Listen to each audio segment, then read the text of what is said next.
From his studios in New York, it's time for Wake Up Call with Dan Tortora, where sports meets life.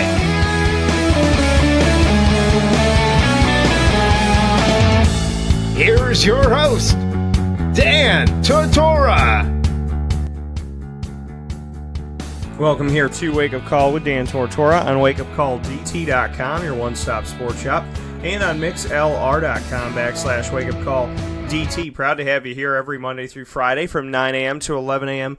Eastern Time, starting a little bit into 9 a.m. this morning. Hope your morning is going well and that your holidays went well. No matter what you're celebrating, I hope you had a good time. I hope you had fun. I hope you enjoyed it. Whatever it may be, if you were celebrating Passover or Easter or whatever you were celebrating, I hope you had a great time. I hope you had a great weekend. I hope you got to spend some time with your family and have some good time and good quality time with those that you love and appreciate. So, for whatever it was to you and whatever this has been to you this past weekend, I hope it was a great one. I hope you got to spend it with friends and family and loved ones, and if it was Easter, I hope you got a nice Easter basket from the bunny. If it was Passover, I hope you enjoyed that and celebrated that, and whatever it may be, for me, it was all about my Lord rising from the dead. So it wasn't about presents, it wasn't about candy, it wasn't about this, it wasn't about that. It was about the fact that I come from a God who gave his only son and let that son give his life for us. We are a very, very blessed group of people. We're a blessed race, and when I say race, it's everybody. I don't know why we split ourselves up as humanity a long time ago, but we need to bring ourselves back together. And, I just feel very honored to have the life I have, to love the God I love, and to be a part of what I'm a part of. So, for me, Christmas, Easter, everything, they all have a special meaning. And that meaning is God. We can lose our way and, kind of lose sight of things at times, and that happens for everybody. But it's that fighting to regain it and to appreciate what we have and where we came from and all that is around us, good, bad, or indifferent, to appreciate the life we got. And I really do. I appreciate God. I appreciate what he's given us. I appreciate what he's given to me. And the fact that Jesus rose from the dead, overcame, the thing that a lot of people fear most. It was so beautiful. So beautiful, so profound, so wonderful. And I'm so thankful to have the life that I have and have the God that I have. So, thank you to the Lord. And, thank you for Easter. Thank you to my wife's parents. Her dad couldn't be with us, but we spoke with him on the phone.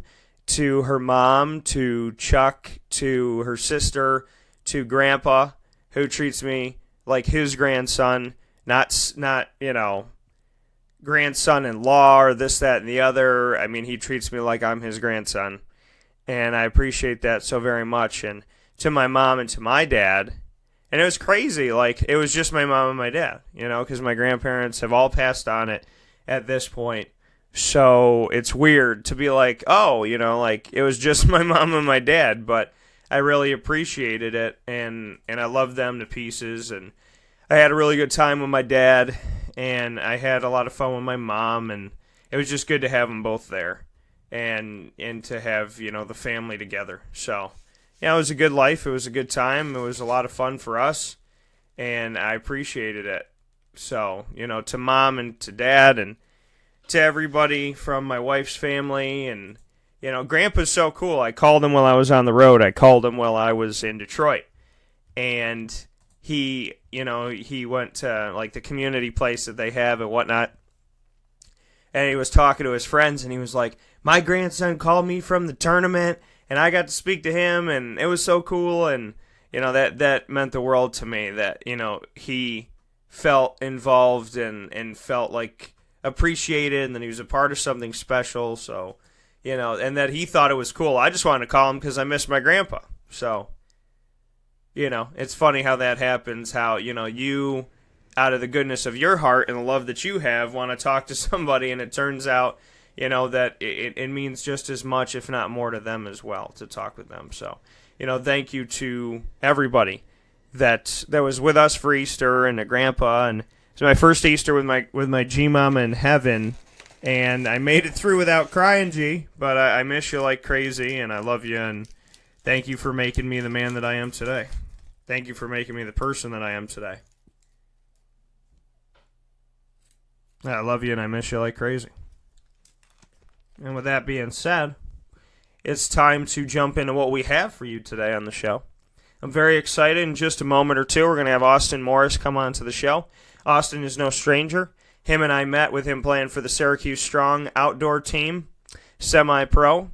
Then he ended up going to the Rochester Kings, and then got called up to the Philadelphia Sou, who have won championships inside of the Arena Football League, and they're at the highest level of indoor football. So he's fresh off of that. We're going to discuss everything that happened and everywhere to go from here. And then we will get into my one-on-one conversation with Hal Cohen, Syracuse Orange men's basketball alum, about the team and where the team is heading and what he thought about this season.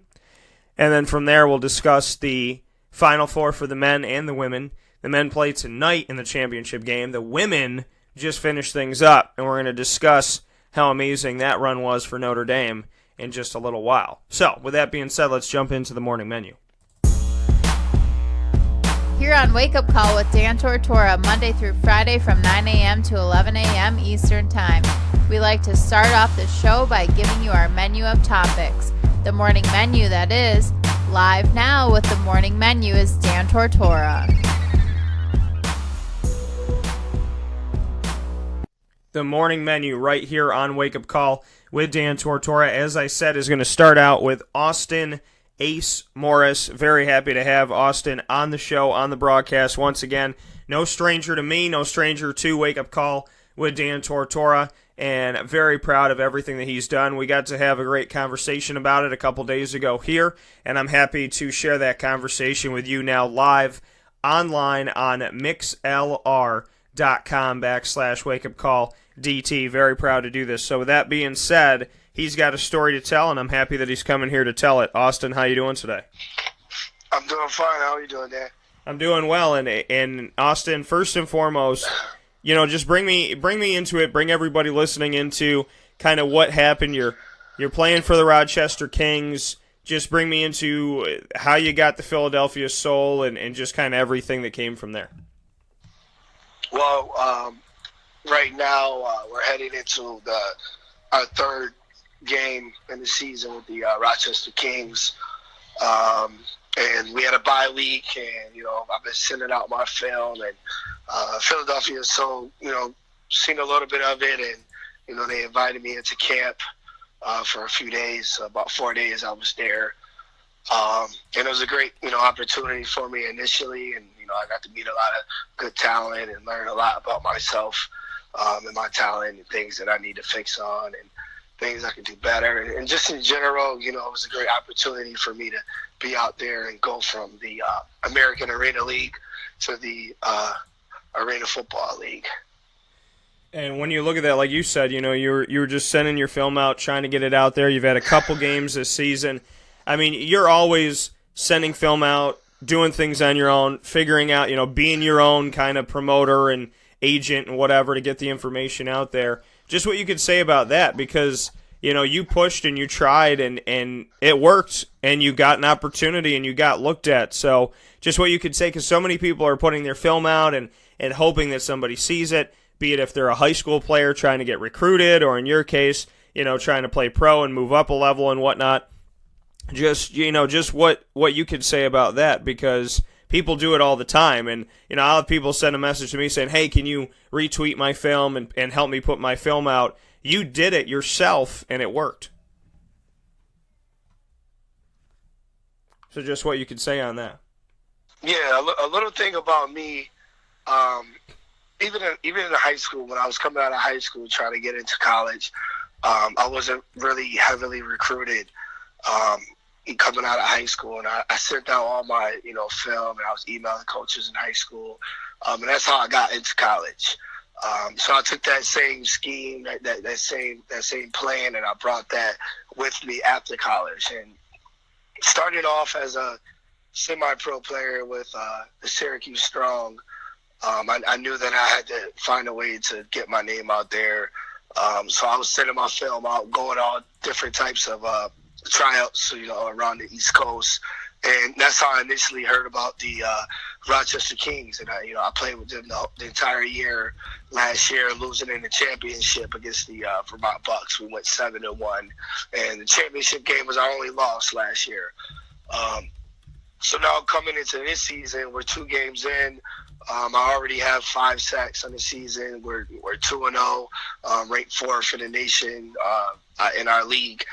I continue to just send out my film, and it was tough because there is a lot of people sending out their film. There are a lot of people trying to get reached out to different teams and trying to put themselves on the map. And it's nothing new as far as the scheme of things, but it's persistence is really what gets you there. And a little bit of luck as well. The coaches have to get their hands on that film, and you have to. With me, I think they're looking for a couple more D linemen, and they wanted to give me a little look, and it created an opportunity for me to see where I'm at as a player. Speaking here with Austin Morris of the Rochester Kings, who just got an opportunity with the Philadelphia Sou. Just, bring me into when you got up there and you got that opportunity, you're putting your film out, like you said, a little bit of luck, trying to reach out and whatnot. Did you have any connection with them at all, or was this just grassroots, pushing it out there, trying, hoping, praying? Bring me into that. Was there any connection, any help whatsoever, or was it just, hey, you know what? I'm going to take a shot in the dark, and I'm going to bank on myself and just do what I can? Honestly, I had no connections with the team. I have no agent. I have people that are backing me, and they're on my side and looking out for me, but I didn't have any connections with the Sou. It was literally a shot in the dark for them and I. They took a couple plays and a couple films that they saw, and they thought, hey, why not give him a little shot, see if he can play with us. And for me, sending out my film and just reaching out to them was a shot in the dark, because I sent out my film numerous times to all the teams in the league. So just pretty much perfect time, stars aligned, and they saw me and they liked a little bit what they saw. But going up there initially, I had no clue what was gonna happen. I didn't know if I was gonna be there for the entire camp or the entire season or just one day. So everything was kind of just a shot in the dark for me, and just a opportunity of a lifetime to put myself on the map. And still, I have an entire season with the Rochester Kings left. We only played 2 games. We still have an entire season left. Championship is June 30th, I believe. So it's still a lot of time to go. And when you look at that, and like you said, no connection. You go out there, you try. You spent a bunch of days with them. What can you say about, just what you took away from the atmosphere, from, like you said, having to sign, day to day that you're going to be there, and at any time they could cut you if they want to bring you back. They might. I mean, just what you learned from that, because you went out to Philadelphia by yourself and experiences by yourself for the AFL for the first time. What were they saying to you? What was it like? Having to sign each day, saying, okay, I'm here today, but who knows about tomorrow? Yeah, so every day was a new day for me. I didn't know what to expect. It is camp. They're the first of all, Philadelphia Sou is the best team in the nation, the best team in the world for arena. They have all the best talent. They have the best coaching staff, best facilities. Everything was amazing there. Day to day, we watched a lot of film. We practiced hard. People are competing for spots, trying to get themselves on the next platform. Most of the team vets, a lot of guys coming from Division I programs across the country, a lot of great talent that you were surrounded by, and that in a sense that just changed the whole experience. That made the experience even more wonderful. It made the experience even more real because you look around and you see yourself around guys who either already played in the NFL for a year or so with different teams around the country, and now they're still trying to get themselves back into the NFL. But then at the same time, there's other guys who live and breathe the AFL, and they love the AFL, and they won't ever leave the AFL because they love the soul, they love the atmosphere, they love the fans, they love the environment, they love their city, and that just, really humbles you and really gives you the chance to kind of like really understand that, football is bigger than, just hitting some guys and scoring some touchdowns. It's definitely, you build a lot of friendships, and you have relationships with the fans, and everything just comes together as a whole. That coming from Austin Morris, a local product, New York product, who has played for the Syracuse Strong, then moved into playing with the Rochester Kings and just had an opportunity with the Philadelphia Sou. Now that you got a taste of it, Ace, I know how you are.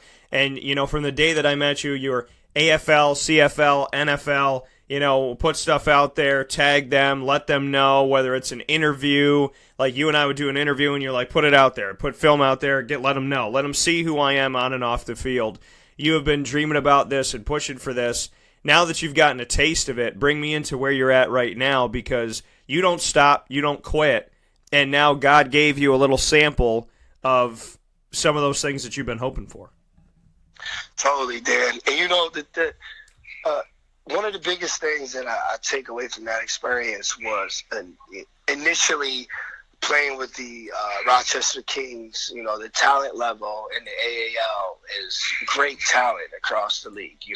Every team from the Richmond Rough Riders, the Carolina Energy, the Atlantic Havoc, these teams have great talent.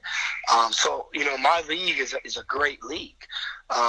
But to go from the AAL to the AFL, there was a huge difference.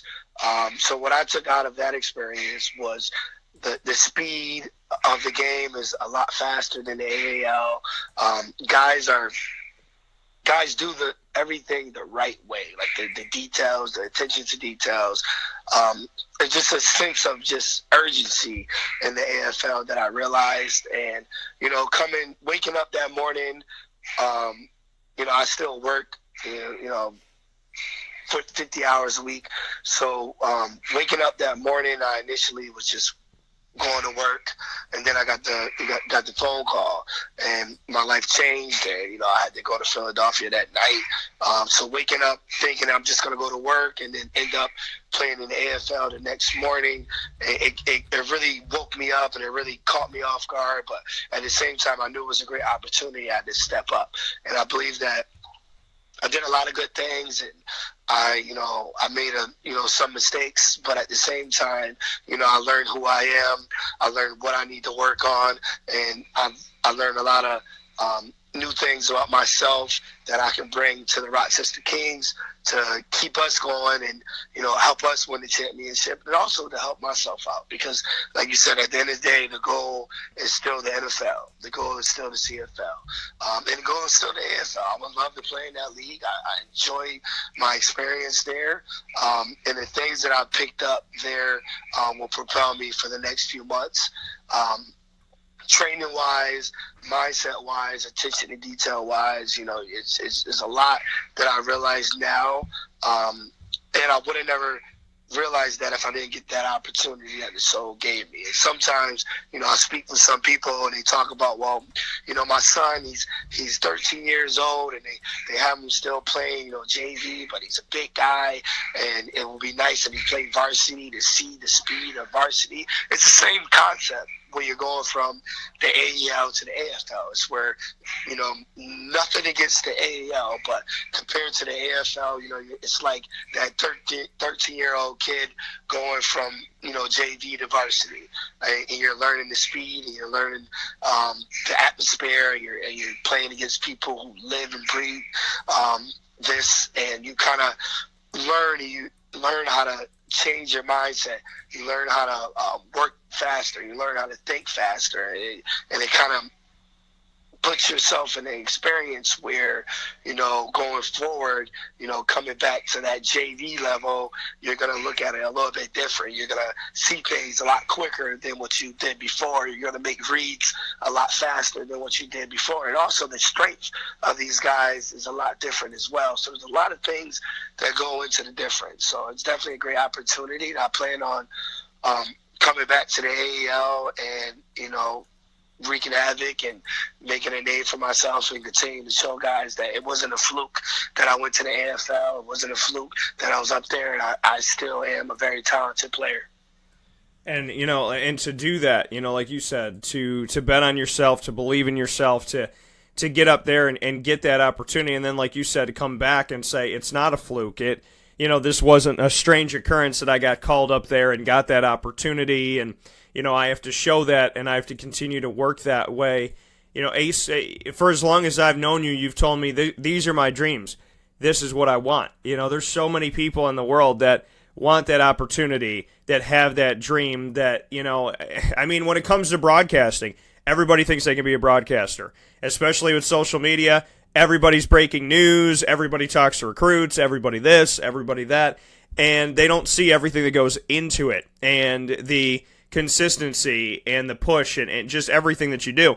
So when it comes to football or any sport, it's the same thing. I want to be in the NFL. I want to do this. I want to do that. But it's the work ethic. It's the in the trenches. It's everything that people don't see. It's kind of like you and I are an iceberg, where the majority of us is underwater and unseen. Right. People see a little piece of it, but they don't see the whole iceberg. But it takes a lot for this iceberg to be what it is, and it takes, there's so much under the surface that's done in the trenches, that's done in the quiet, that's done behind closed doors, that's done in the dark, just so a little bit of light can shine. Speak to that a little bit more. Right. So with the AFL, these guys are at work. They wake up, they start their day, they watch film, they practice, they get treatment, and then, they practice, and at the end, once everything is over, they're done for the day. That's the AFL lifestyle. In the AAL, the NAL, the lower level arena leagues, everyone still has, family, still has to go to work. They still have to sustain their life.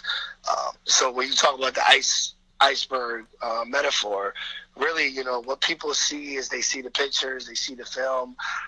That's the top of the iceberg, what they see on social media. But behind the scenes, underneath the water, the actual full iceberg that you don't see underneath, that's me waking up 6 o'clock in the morning, still having to go to work. That's me still having to get through a full day and being dedicated to my career. And then that's me going to the gym after work for 2 hours, and then after, working out, going right to bed and start the whole day over just for this opportunity that the AFL gave me. So as far as the iceberg metaphor, that's legit what it is. People see the finished product on the field. They see the pictures and the highlights, but they don't see that, I'm at work during the week, that I'm training during the week. And my trainer, I believe, is one of the best trainers in the nation. He trained Breonna Stewart, UConn legend. He trained Tyvon Branch, another UConn legend, who plays in the NFL going into his 10th year. And that's the guy who is training me every day, getting me mentally stronger and getting me obviously physically stronger and critiquing my body. And this experience helps him and I, because now we know what to work on. We know what tweaks to work with. And going forward, it made me even more hungry for the next level. But as far as the iceberg metaphor goes, there's a lot that people don't see. And I'm not begging anybody to see it or I'm not saying, hey, look at me, I'm doing this and that. But at the same time, I want people to know that it's not an easy process, and you do have to stay dedicated. And for anybody that's in my shoes or on the AAL or the NAL, I just say continue to do what you're doing. I'm no different than you. I got a little opportunity. I was there for a couple days. But at the same time, I still have a long journey to go. And the journey isn't over right now. And I hope that whether it's the other teams in the Arena Football League that give me a shot, or if it's the NFL that gives me a shot, or the Canadian Football League that gives me a shot, I'll be ready, because now I know what I need to critique more, and I know where I'm at. And, honestly, it just, it brightens your eyes and open up your eyes, and legit what needs to be done now, what can be fixed, and also, like where you're at. Now I know that, I might be the fastest or the strongest in the AAL, but in the AFL, I got to get a little bit quicker off the ball. I got to be a little bit stronger, read my keys quicker, and know my plays and stuff like that. So that's really my mindset going forward now. And when you look at this, speaking with Austin Morris, who is playing with the Rochester Kings, just got an opportunity with the Philadelphia Sou. Like you said, now that you've been up there, now that you've done that, this is the best in the biz. These are the champions. This is a team in the AFL that, obviously has a lot of respect and whatnot. So and Ron Jaworski from ESPN's been connected with them. Bon Jovi's been connected with them. When you move forward with this now, you got to go work out with them. You got to spend some time with them. You got to be inside of their locker rooms and their arena, their organization.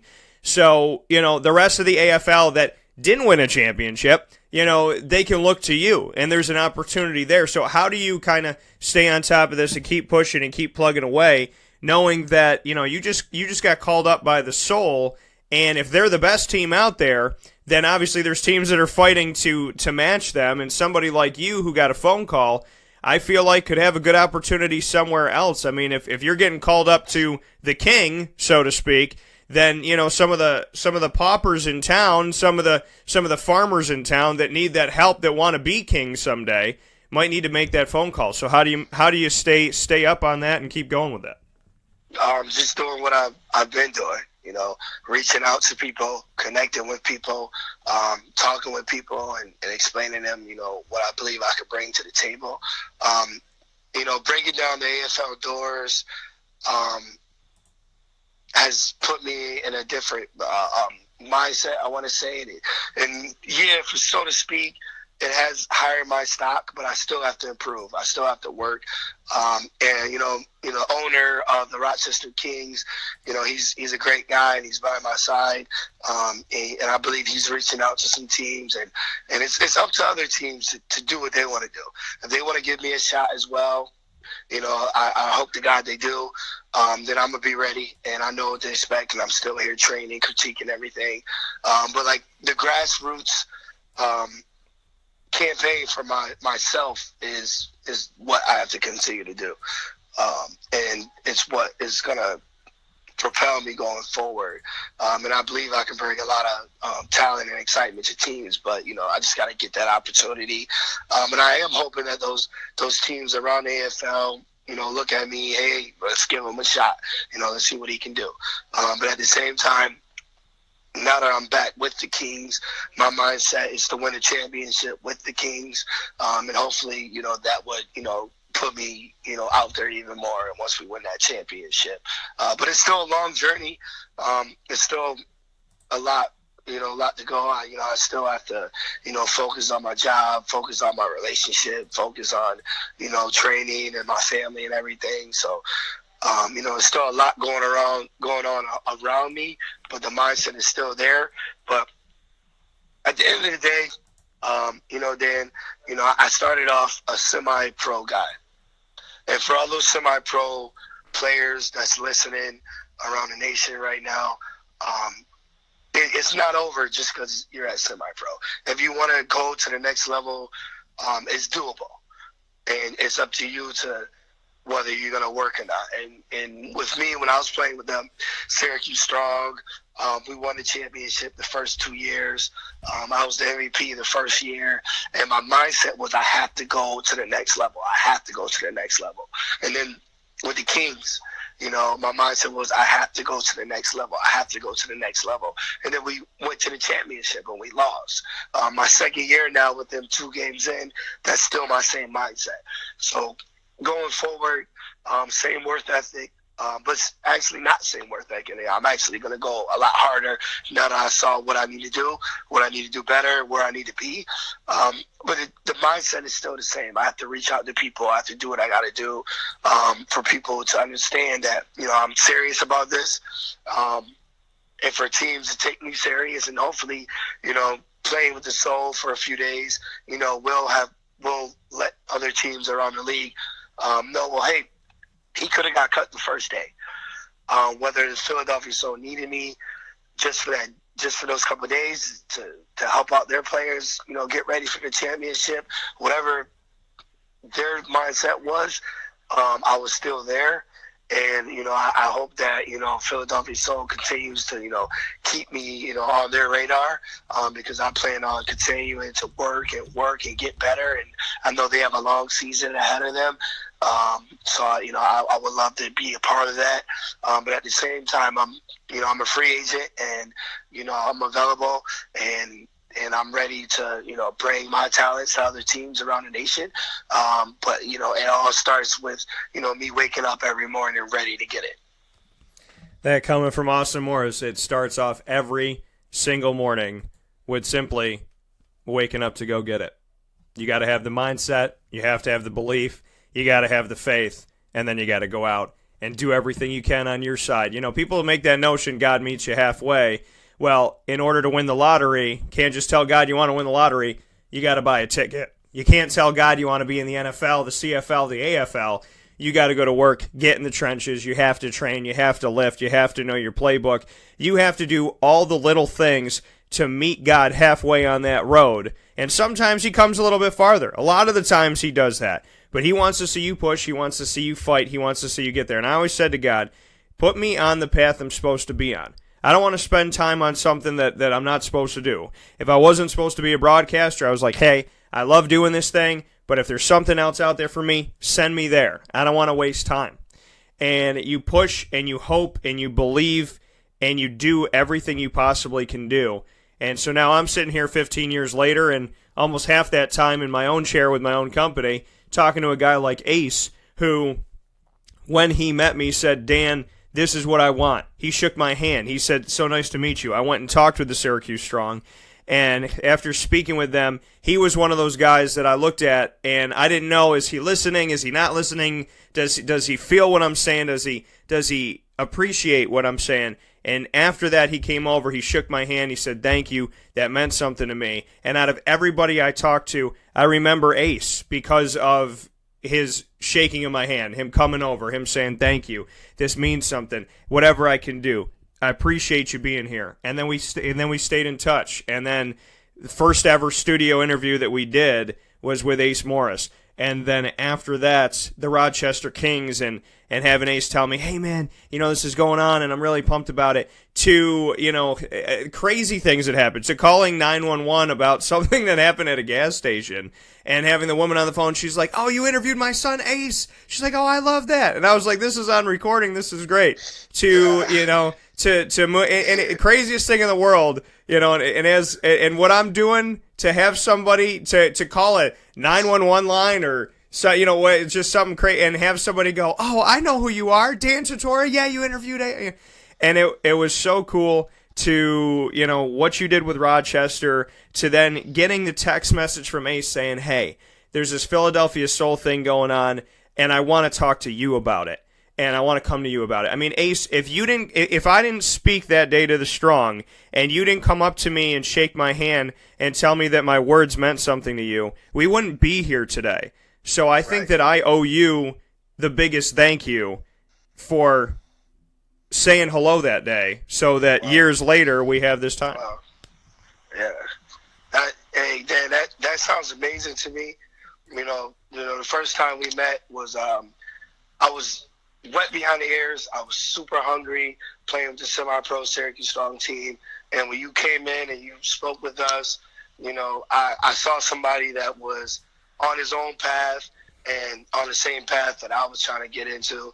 And I saw an opportunity to make myself better and connect with somebody that clearly knows what he's talking about. And now 3 years later, we're still on the same path, and so much more has happened now. And everything that we talked about is happening. And it feels amazing. God is definitely a presence. My worth ethic is definitely a reason behind a lot of this. But at the same time, I know what needs to happen going forward. But at the end of the day, if people like yourself are just hearing me out, are listening to me, giving me the opportunity, I wouldn't be anything, And that starts from high school when I was sending out my own film to get into college because, X, Y, Z, I couldn't find anybody to help me out in high school to get to college. I had to do it myself. So from high school to college to pro, I still have that same mindset, and we're talking 8-9 years later. And now at age 26, I still have a lot of time left to play ball. And I feel like I'm getting better every day, getting stronger every day. My mindset and my mentality is even more focused and tunnel vision on the next goal that I need to make and the next opportunity that I need to find. And going forward, I just plan on just continuing to do what I do. And if I stay with the Kings the entire season, I'm not mad because I love all my teammates with the Rochester Kings. I love the American Arena League. I love, the fans and, the opportunity that they're giving me because I'm still playing football at age 26, which a lot of people don't get the opportunity to say that they're doing. And if another league takes me going forward, then I'm gonna see what happens with that. But at the same time, I'm happy, and I'm motivated, and I want to continue to see what happens. That coming from Austin Morris here on the show on Wake Up Call with Dan Tortora, and somebody that I always appreciate and always have a good time with. So Ace, keep doing what you're doing, keep fighting. I know God is great, and I know that no matter what people think about this, that, and the other thing, if you believe in yourself. If you believe in something bigger than you, then there's a lot to be had in this world. And I don't know how people don't say thank you. I don't know how we don't try to be around like-minded individuals and positive individuals and have that positive, affirmation and reaffirmation every single day. Positivity breeds positivity. It's not just negativity breeding negativity. And there's a lot to be had, and there's a lot to get in this world and bring forward, but you have to be willing to work for it, and you have to be dedicated to it, and you have to believe in yourself. So people are going to do what they want to do, Ace. They're going to believe in what they want to believe, but hopefully through your story, through my story, we can help people to know that it can be a reality. It can be something special, and you don't have to give up. You don't ever give up, in the words of Jimmy Valvano. And people say, well, what do you mean? He died of cancer. He said, don't ever give up. Why would I believe? I had somebody, because today's World Autism Awareness Day, I said, everybody's beautiful. We're all made by God's hands. And the person wrote back to me that they hate God and this, that, and the other thing. People are going to believe what they want to believe, and they're going to say what they want to say. But, you have to hold true to who you are and what you believe in. And when the people come knocking with pitchforks and torches, you got to be ready to say, I'm not about that life. And you need to be above that. You need to move forward from that. And you need to understand that what you can do in life is beautiful, but you are the keeper of that. You have a canvas that God gave you. He also gave you a paintbrush. You got to go find the paint, and then you have to paint your own picture. He's not going to paint it for you. Totally. So, as always, brother, I appreciate it. Yeah. Thank you so much, Dan. And, once again, thank you for having me on the show, giving me the opportunity to continue to tell my story, because you've been with me telling my story since the beginning of the journey, and we're seeing everything come to fruition. Also, thank you, Philadelphia Sou, for giving me the opportunity to go out there. And they were 100% professional. They treated me great. They took good care of me. The players the vets on that team were great guys, and they're very focused, and the whole experience in general was a great experience, and it humbled me. And I'm continuing to work and see what I can do for myself going forward. And we'll see what happens. We'll see what happens. Absolutely, and no matter what, Ace knows he's always got a place here, and I appreciate that. So say hi to Mom for me. Tell her I said what's up, and Yes, I look forward to talking with you soon, Ace. So be good and keep working. Stay in those trenches. Do what you got to do, and you know that you always got a place to tell your story. Right. Thank you, Dan. All right, man. Take care. Have a good day. Yes, sir. See you. So that coming from Austin Ace Morr Morris once again. He goes by Ace Morr or Austin Morris, so it's a shortened version of Austin Morris. So for Austin, I appreciate him being on the show and everything that he's done. And like I just told the story, we met with the Syracuse Strong. I was asked to go out there. I said, I'll speak with the team, and they got all the guys on the field. We were out, in like West Genesee area and whatnot. Got everybody out on the field, like Camillus, and they were underneath this like wooden overhang, kind of like a picnic area. And I just spoke from my heart. And I spoke from, a place of care and concern.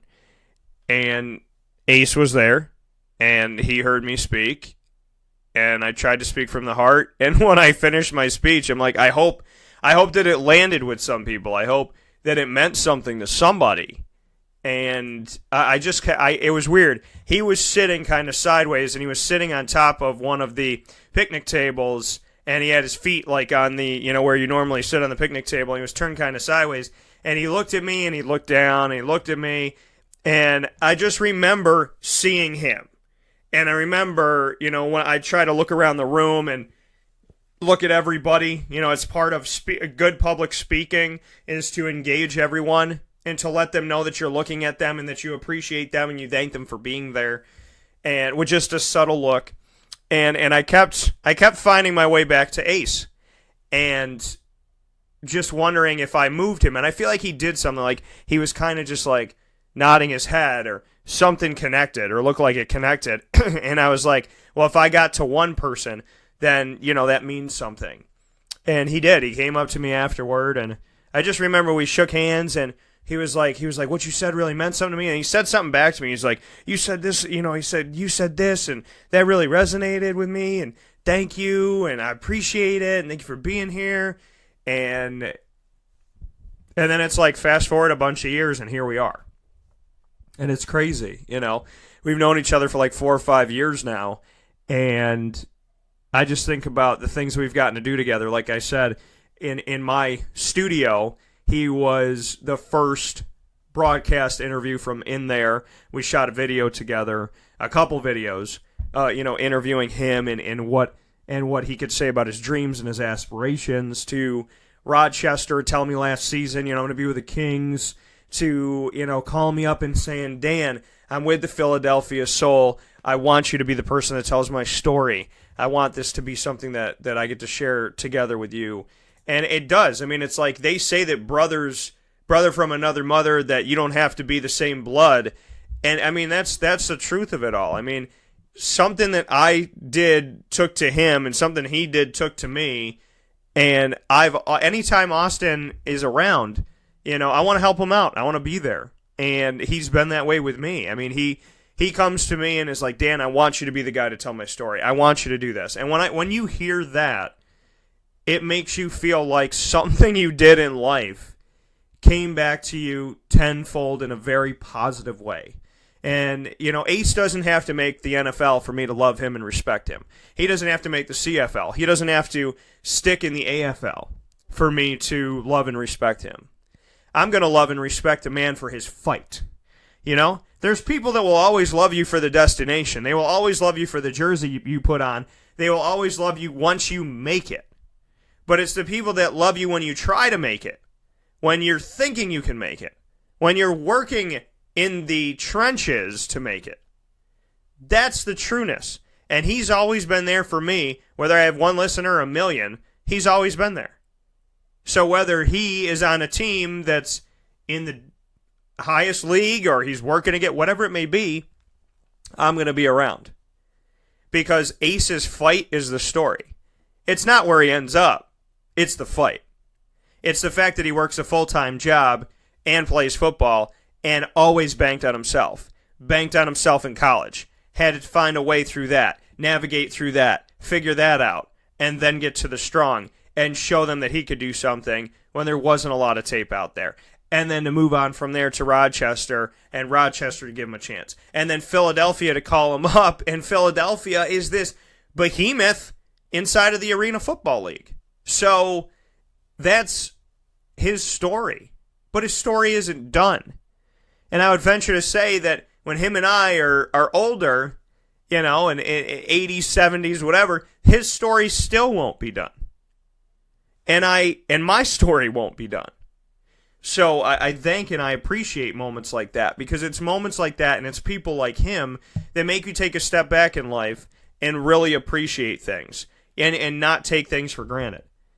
We'll take a step aside. Hal Cohen will be up next. This is a wake-up call, fast break. Carvel DeWitt, it's what happy tastes like. Do you know why? Because we make ice cream. Creamy, rich, flavorful ice cream. Not yogurt or ice milk like some of our competitors. Ice cream. Fresh, by hand, daily. For the calorie conscious, we have something new for you. Our new Carvelite. Same great flavor, creaminess, and texture of our regular ice cream with only 35 calories an ounce. So whether you want an ice cream cake, flying saucer, dasher, carvalanche, hard or soft ice cream, we will satisfy your craving with our fresh, handmade regular or new Carvelite ice cream. Carvel DeWitt. It's what happy tastes like. Clothing that will change with you without you having to change. DreissiglLady.com, DREISSIG Lady.com. With the Bamboo line Relaxed Fit clothing as well as the Athletic Fit clothing, DreissiglLady.com is fit for any woman, any time of the day, anywhere. Whatever you're doing, whatever your day commands of you, command yourself to feel comfortable in Dreissig Lady Apparel. DREISSIG Lady.com. For all the women out there, feel good in what you're wearing. And don't feel like you have to constantly change throughout the day. Whether you're a stay-at-home mom, a business owner, going for a jog, going for a meeting, or just relaxing at home, DreisigLady.com is the right fit for you. DREISSIG Lady.com.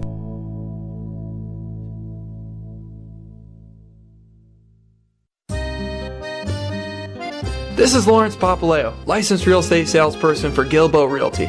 Call our home office at 315-752-9513, or better yet, call or text me directly at 315-748-2524.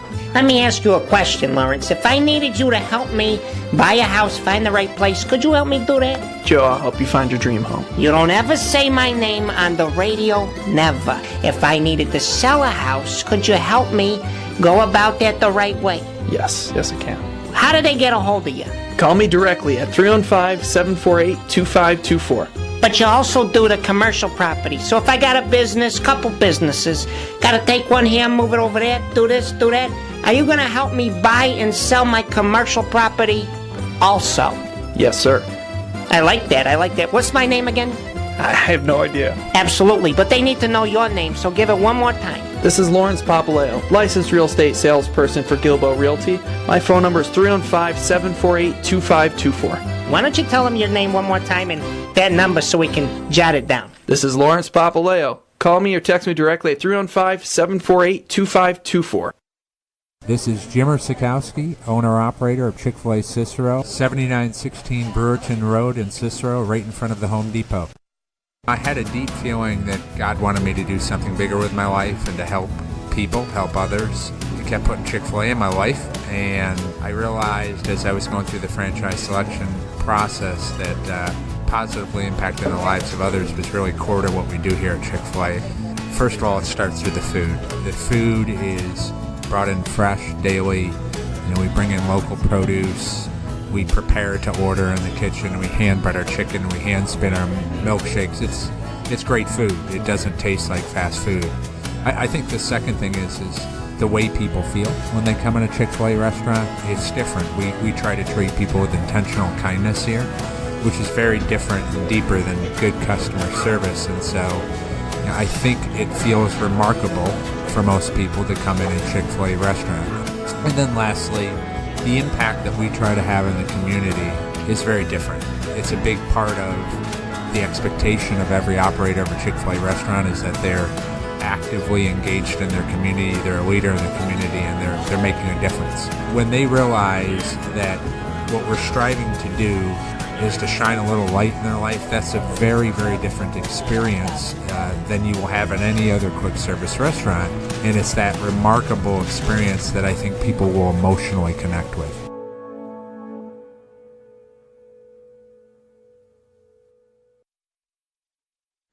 Welcome back here to Wake Up Call with Dan Tortora on wakeupcalldt.com, your one-stop sports shop, and on mixlr.com/wakeupcalldt. In the fast break that you just heard, you had the opportunity to hear from Chick-fil-A Cicero, as well as Carvel DeWitt, Dreisig Lady, and Lawrence Papaleo, licensed real estate salesperson for Gilbo Realty. You could see all of the great companies inside of the team that we're proud to work with here on Wake Up Call with Dan Tortora by going to wakeupcalldt.com, and right underneath the live feed, you will see the Central New York and Upstate New York businesses that we're proud that support us and proud to support them right back. So you can check them all out, click on each one of them, and get more information. You'll also hear from each of them during the broadcast today and during every broadcast Monday through Friday from 9 a.m. to 11 a.m. Eastern Time. At this part of the show, as promised, Hal Cohen is on the broadcast with me here.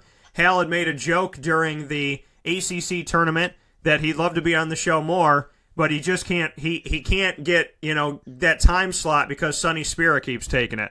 So with that being said, Sonny, I gotta have to tell Sonny that I snuck Hal back onto the show here again within just a couple weeks' time. But all jokes aside, always happy to have Hal on the broadcast. Former Syracuse player, always will be a member of the Syracuse family, and we're here today to discuss the season that was to some people miraculous. To Syracuse's team, it was just a band of brothers that believed in each other. Hal, how you doing today?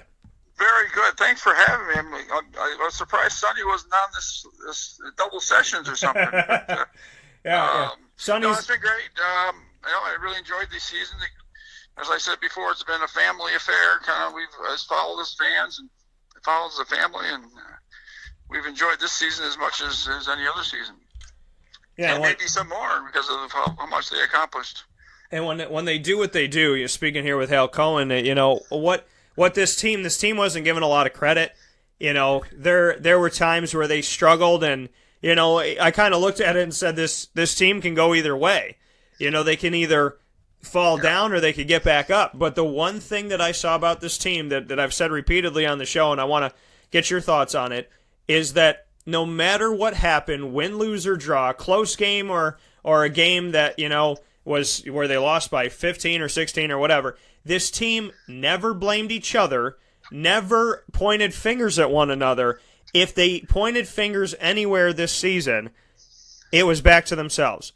O'Shea telling me, we don't move around enough on offense, and so Marek and I have to do a better job, and I'm going to put it on me, and it's 100% me, and I need to change this because I need to be better. To Frank Howard saying, I know that he said, he told me one game, he said, we all played great, and then he paused and he said, well, except for me in this game. Yeah. So they never, ever went after each other. They just demanded more out of themselves. What can you say to that? Yeah, I don't know them individually, and I don't know them as well as you do in terms of personalities and things, but just from watching them on TV, obviously with 6-7 players deep, that's maybe stretching a bit. You got to come together, and they seem to come together. I don't remember any one particular. You watch the games, and I don't see anybody yelling at anybody looking up in the air and they're putting their hands up in the air if somebody threw the ball. They just kind of went on and played and kept playing, and they just seemed like a team that they knew they had to play together. This is what we got, and this is how we're going to deal with it. And I don't remember any arguments or anybody, any physical confrontations or verbal confrontations or teams just getting down or letting up at any game, as I recall. But sometimes I think, they were I think, very fortunate this year. I mean, obviously, Battle to me, obviously, if he goes out for any of the stretch, then probably you have some problems. But they dealt with these other injuries because they had the core group there, the core three, I would say. And then I think by the end of the year, obviously Dolage, the big guy, came through, and they got some efforts from a couple guys off the bench there. But no, I thought the team, I didn't see any, from I saw, disharmony or any sign that they weren't playing together as a team. And they knew, it's kind of, I think, also when you have somebody like Battle, it's really not really too many people who are going to argue, who should be taking the shots, and that makes it a little bit easier. And I think it makes it a lot easier for Coach Boeheim, like I'm sure he said before, these are my three best players. Why am I not going to play them all the time? So I think maybe it was a little bit easier when you have only a certain number of guys they can play, and you have a true leader with Frank and O'Shea as your main backups kind of thing. But so I think I enjoyed the season, and I thought they played as a team. Like you said, I think it could have gone south if something happened to Battle or Frank or O'Shea a little bit. But I think all in all, they had a great year. And when we look back on this season and how they played in games, I mean, they lost to St. Bonaventure in overtime by 3. They lost to Wake the first time around by 2 possessions. They lost to Notre Dame at the buzzer. They lost at Virginia by 7 in a game they came back from. Went to double overtime in a loss against Florida State. Lost to Georgia Tech by 4. Lost to Virginia in just, there's a couple games here that were like the Duke game. They outright lost that game. Outright lost Virginia the second time around. Outright lost Kansas. At North Carolina, they lost by 4 at the end. They lost at BC. So we're looking at 4 or 5 games that we could say, if we include the ACC game against North Carolina, 4 or 5 of their 14 losses were double-digit losses where they just lost the game.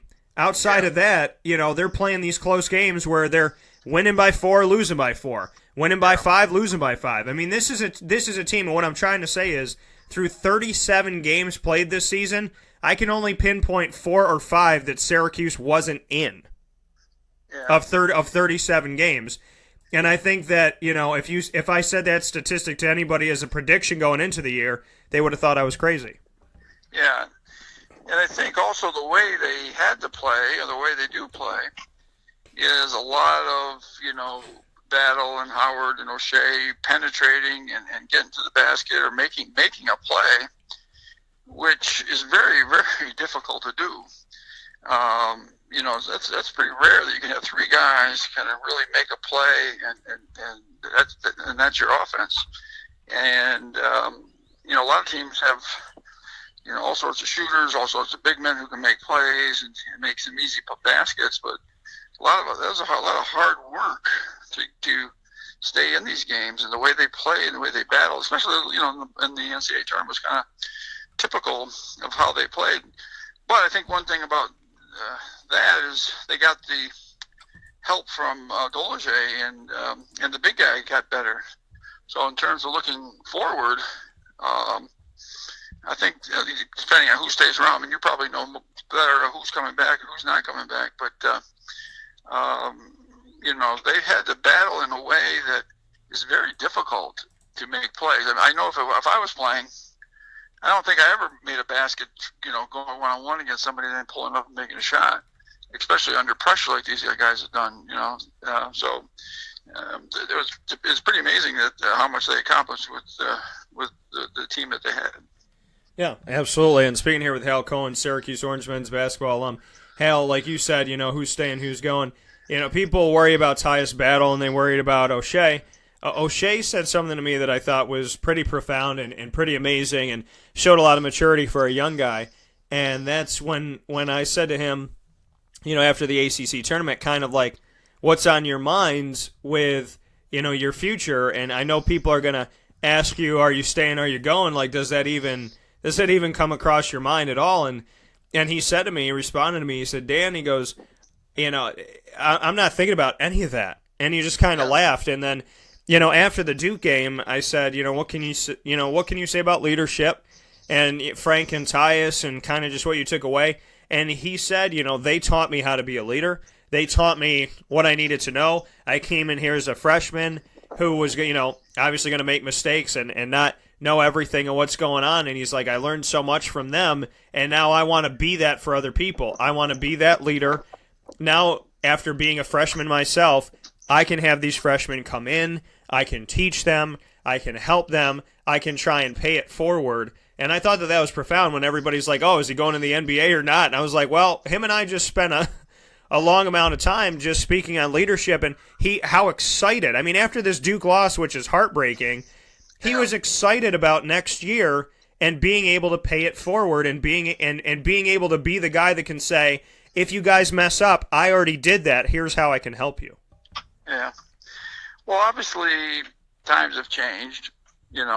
Obviously, way back when, there wasn't any thought about anybody going to the pros, so you're always looking forward to that next year. And the teams that always really kind of, did the best were the ones that had that senior leadership or junior guys that have played quite a bit their first 3 years, And, yeah, you like that role of being a mentor to the younger guys or showing them the way. And obviously everybody has different experiences, but, for me, that was four of the best years of my life, being around to be part of that SU basketball family and doing things together and going on trips, in the summer I think every 4 years you're allowed to go somewhere. We went to Italy and it was just a great experience. Now, it wasn't always good, in terms of playing time, and it was always up and down, but I think those things help prepare you for life and, the future. But I think the mentality now, for a kid coming into, high-level Division I basketball is, more, can I get to the NBA? So I don't know if they're thinking along those lines, but from what you're telling me about O'Shea, it sounds like maybe he's old school, which would be nice. And I think there's a lot to be said for that those guys that come in and work hard and become, can get another year of playing under their belts and or more, and hopefully it will pay off for them in the future. But unfortunately, what I think seems like they draft on potential, so you may never see that person who does it. Things 3 or 4 years. It's almost like perhaps there's something wrong with you if you had to stay 3 years or 4 years. So I obviously was never in that position to make those decisions, but hopefully that sounds like your conversation sounds very encouraging for somebody that might come back that wants that responsibility and pay back some the good things that he's had happen to him. So I guess we'll see. We'll have to have you investigate further. Yeah, and to see what this team has done, and that's the thing. He really does. These guys care about each other, and I think with Tyus too. What people don't understand when like 5 seconds after the game ends, there was a guy that put a message out, and I couldn't help but normally I won't respond to this stuff, just kind of read it, whatever. But I cared enough about the situation to say, I'm not trying to respond to, an internet troll. This is not who the guy was. He just asked a question. He said, I can't believe that nobody sat down with Tyus Battle, in that press conference and was like, hey, are you leaving? And he said, I can't believe nobody had the balls to do it. And I said to him, it takes the opposite of balls to do that. I said, it takes somebody that it's the opposite of what I consider to be confidence and professionalism and maturity. I said, this guy's 5 minutes off of losing a game that meant the world to him and his brothers. And you want to ask him, hey, what are you going to do now that everything's over and screw everybody and let's move on? And, I said, you'll never hear that come out of my mouth because I have too much respect for the game, the players, and the unit and just kind of what it's supposed to be. So with Tyus, I responded that way. And I also said to him, if you ask me 3 days after the Duke game, where's he going to go? Nobody can answer that question with any truth or any sureness unless unless he was already like, yeah, I'm going, it's done, it's over. But I said, for somebody like Tyus who genuinely cares about this team and genuinely cares about the run that they made and whatnot, I said, we can't sit here and say yes, no, or maybe so, because it's going to come down to, and it's very, very fluid, he may want to test the waters at the combine like he did last year, and he might say, you know what, I want to see how they want me to be better, but I'm not going into this thinking that I'm leaving. And then somebody says, oh my God, we love you. You've done so much amazing things. We think you're going to be a top 15 pick. And then he maybe wasn't going to go, but now he is going to go. Yeah. And that's what people, I think it's fluid. If I tell you today that Tyus gave me the inkling he's going to go, and then 3 weeks later he doesn't decide to go, you can't come back guns blazing, because the truth of the matter is he might have wanted to go, gone there, and they said, you know what, Tyus, wait another year, we need to see more out of you. And then he says, okay. Or it could be the opposite of him saying, I know there's a lot I got to work on, and then he goes and 5 NBA teams go, well, if you come out this year, you'll be on our radar. Yeah. Yeah, I just don't know enough about that situation, other though that if I think about it personally, as you were talking about that, what would I do? I guess that's what I would do. I would do exactly what he did, or I'm sure it's going to do. You see how it goes. Try the combine, just like you said. And if it was me, and again, times have changed a bit, and there was going to be an offer there, at a certain level, and then I guess maybe I would do that myself. Back then, that was not even something you thought about. It wasn't even a possibility. But if obviously if he can do well, and I don't know his family situation, if they can help his family and that kind of stuff, and in terms of a degree, I think most people would say, I guess you could always finish up later, but I don't know how many. I'd be interested to see what that number is. Yeah. If how many kids that actually go to the pros that actually come back and finish their degree, it'd be interesting to see what percent is that. I'm sure it's not very high, but anyway, I think he's got to try. I think he's a great player. I mean, gosh, he's got size. He's got the. I have someone I know in the NBA who, that's one of the main things they look at is can you score, can you make a play, and can you defend against somebody? That's two huge things. And he's got the size, he's got the speed, and he certainly can make a play and score on his own. And he can. Now that's the thing about defending. I guess maybe one of the things that people always question is, can you, defend if you've always played a 2-3 zone or a 4-1 zone?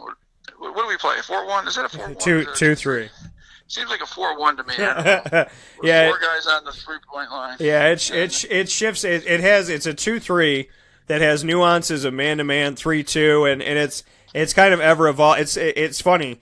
The statement is, if you ever think of the Syracuse 2-3 zone as strictly a 2-3 zone, then you're not paying attention. So what you're saying, kind of jokingly but seriously, is true, that it's a 4-1, a box and 1, a 2-1-2. I mean, it's a little bit of everything. Well, just give your listeners a historical perspective. So back in 1976 through 80, anyway, as I recall, somebody asked me, he says, "You guys always play 2-3 zone?" And I'm thinking, wait a minute, no. We never played we didn't play. I mean, we wasn't our primary thing. We played man-to-man, and I think maybe where it started was on every out-of-bounds play, Coach Bayham always went 2-3. We never played man-to-man out of bounds, which makes sense. And I have a daughter who coaches now, and I tell her the same thing, and she, I think, agrees. The worst thing you want is somebody to score. Everybody's got all sorts of plays out of bounds. They spend a lot of time on that stuff, and psychologically, it's so, gets you so pumped up. If you off of an out of bounds play, you get a nice easy basket. And so you never want to be able to give up 2 easy points. And with a 2-3 zone, you usually never, most of the time you don't give up a point. So I think that's kind of where it started. Then it kind of evolved from there, because we would play. And the reason I know we played man-to-man, because I guarded this one guy. His name is Ricky Reed from Temple. And I think he, off of my guarding him, he ended up with like 25 points, 14 assists, 10 rebounds, that type of thing. So I do remember we did play man because he he scored all those points against me. Then I think that's why he went into the 2-3 zone after that defensive effort. So.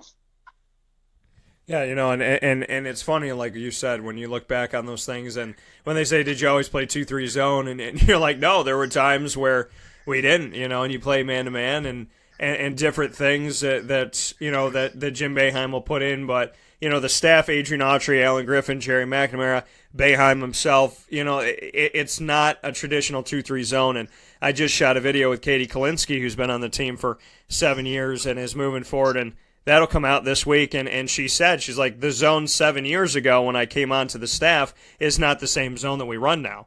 So it's just kind of amazing how, you hear 2-3 zone, but yet it's not just a traditional textbook zone. I mean, it changes. Yeah, no, I think you're right. He's evolved, and the 2-3 has evolved, and so that's a good sign that if your coach is not just stuck on one thing. It's not the same, like I said, from what we did, but and usually the old 2-3 zone in general, if you were a player, you wanted the team to play 2-3 zone if you're a shooter, because that was kind of one of the easiest ways to be able to get a shot. Anybody penetrating and kick it to you from on the wing, you get an open look, and so obviously he's evolved, and that whole zone has evolved, and so. We'll see how it goes this coming year. Hopefully, as we get some of these players to stay, I guess one guy's not coming anymore. Yeah, and that was where I wanted to close. Speaking here with Hal Cohen of Syracuse Orange men's basketball history, it's strange how growing up there was a time where you could come straight out of high school and go to the pros. The last year that you could do that was LeBron James's year, 2003. When Carmelo Anthony decided to come to Syracuse, and LeBron, who was considering Ohio State, ended up coming straight out of high school. And, LeBron James and Sean Kemp and Kobe Bryant, there's guys that did it to success, and there's so many guys that did it that nobody ever talks about. And, that's how it was. You can come get your education, or you could go straight out of high school. Then they changed it to the one-and-done rule. All you have to do is come to college for 2 semesters. You don't have to care a lick about athletics. Do the bare minimum to get by. Get a free education that you'll probably never finish, and then see you later and have a great day. And so that was what we have gotten to. Then the G League, which used to be called the D League, but now it's Gatorade, so it's named after its sponsor. The NBA G League said, well, hey guys, here's a fun thing. You can't technically go straight from high school to the pros, but there's a loophole with us in the G League that if you're 18 years old, you can sign on the dotted line in September and then be in the G League draft in October and come play for us for a year. No NBA team will have your rights, but you will get paid and you'll lose your amateur status and can't go back to college and play basketball. And then in the following year, after playing 1 year in the G League, you can go to the NBA draft. Then they can pay you more money. Then you can have your rights owned by whatever team. So there's this nice little loophole of you can play in the G League for a year, or you can play overseas for a year, and as long as you're 18 years old and you've spent a year playing professional ball, you can apply for the NBA draft. And Darius Bazley took advantage of it. What are your thoughts? Yeah, I mean, I'm probably like many people. I had never heard of that situation, and who found that or knew that, or I don't know, was that in play before this year, or is that something that was just kind of hidden in there? Well, I know that overseas, like with LeVar Ball's kids, you can go overseas and come back, but the G League thing, this is an unprecedented move by Darius Bazley, that he made this jump, and now that he's opened the floodgates, there's an expectation that a lot of guys will follow suit with him. Yeah, I guess, that makes more, I mean, I guess, still 18 years old, you're still, at least I was,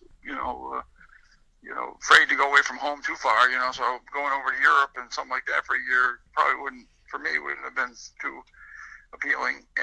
But, if it's something here in the United States, your family can get to the games, be around family and that thing. That sounds like something that people were going to do. it's a good. It seems like it would be you'd be playing against other professional players who are just below the level of the NBA, or some of these guys are on those. I know they have these two-way things where they're up. Tyler Cavanaugh, who from Syracuse, James Woodward player, was on a two-way contract with Erie, with the team Bayhawks or something they're called. But then he ended up signing with the team for 2 years, off his performance that he had. He had a great year this year. So, I think when the word gets out, I think that's a likelihood that may happen quite a bit. Yeah, it's where we're sitting right now is that Darius Bazley is not coming to Syracuse. But for the people that are terrified, set the fire and oh my God, it's all over. People didn't expect a team with 5.5, 6 players to even get to the tournament, and they got to the Sweet 16. Next year, without Darius Bazley, if everybody stays and everybody comes in, next season's team, 2018-19, is going to have 10 players, with Elijah Hughes, who sat out for a year. You got Pascal and Brahma coming back. You have Marek and O'Shea coming back. That's 5. Then you have Frank and, let's say, Tyus. That's 7. Then you go from there, and you have Jalen Carey, and you have Buddy Boeheim coming in.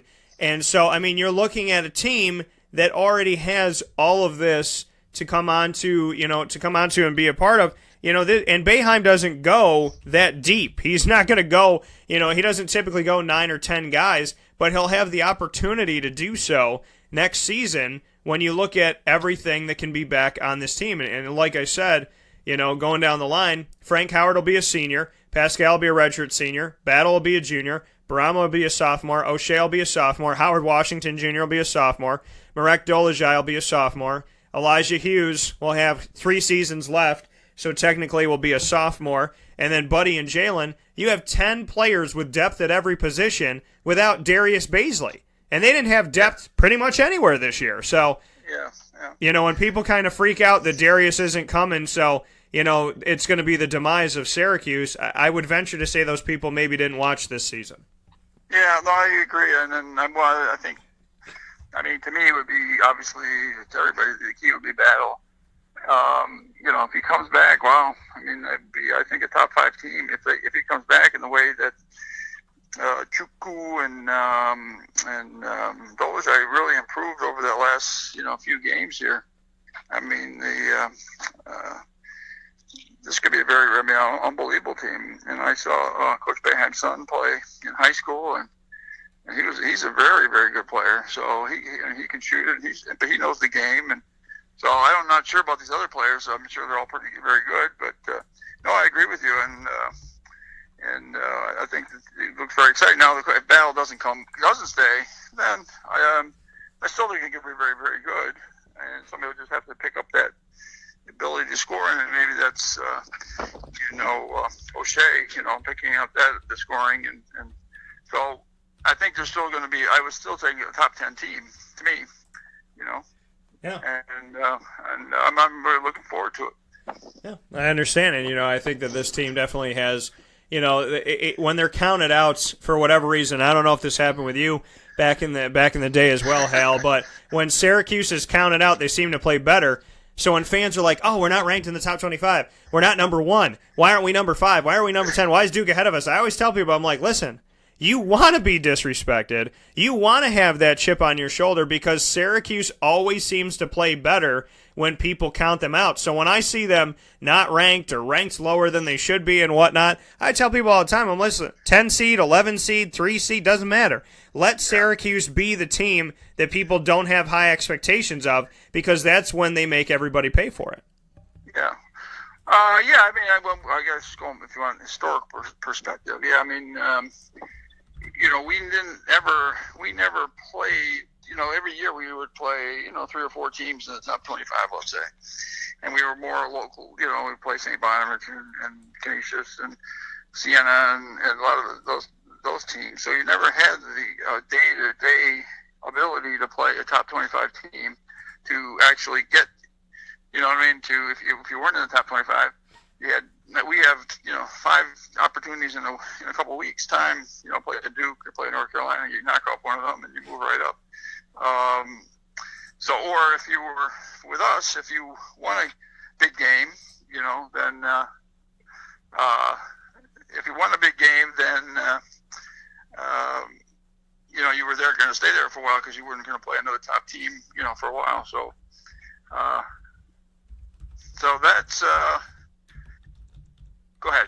No, I was just going to say. I mean, for just to look at this season and kind of where everything was, and if you had ever dealt with that. But like you said, you didn't play a lot of teams outside of that, so in order to get up the rankings, you didn't necessarily have those opportunities. But with Syracuse this year, I find it funny that they play up against the Buffaloes and the St. Bonnies and this, that, and the other, and Buffalo and St. Bonaventure and Syracuse, all they single-handedly bumped out the Pac-12. They took the Pac-12 out of the tournament as 3 upstate New York schools, and I think that was profound. But it just kind of goes to show you that you can't just have this mentality of this conference is better than this conference because I said so, or because they're in the autonomous 5. I mean, St. Bonaventure is trending up, Buffalo is trending up, and if Syracuse is going to continue to play them every year, I think that those games are going to be more exciting than people showing up to the Dome, grabbing a beer and some popcorn and saying, okay, we're going to win this one by 40. No, that's a great point. Is those teams when we beat these teams earlier on, or had great games against them, people were saying, well, they're not playing the level of the competition. But now those other teams are very good, and as it showed by the end of the season, that some of these games that you thought were not important or important, really were much better than people had thought. And then if you look back at the whole season now, I think, wow, like you said, there was only 4 games, basically 4 or 5 games, basically you were out of the game. And at this level, that's really good. And again, I'm with this crew coming in, and hopefully battle stays for another year. That would be unbelievable. And I think the X factor has always been this zone. That people, they can win games against people, especially like in the NCAA tournament, if they haven't played against it quite a bit and aren't comfortable with it. Now, the downside to that, if Duke starts playing it and every other team, and now all of a sudden becomes a staple of everybody's defense now, because it's the thing to do.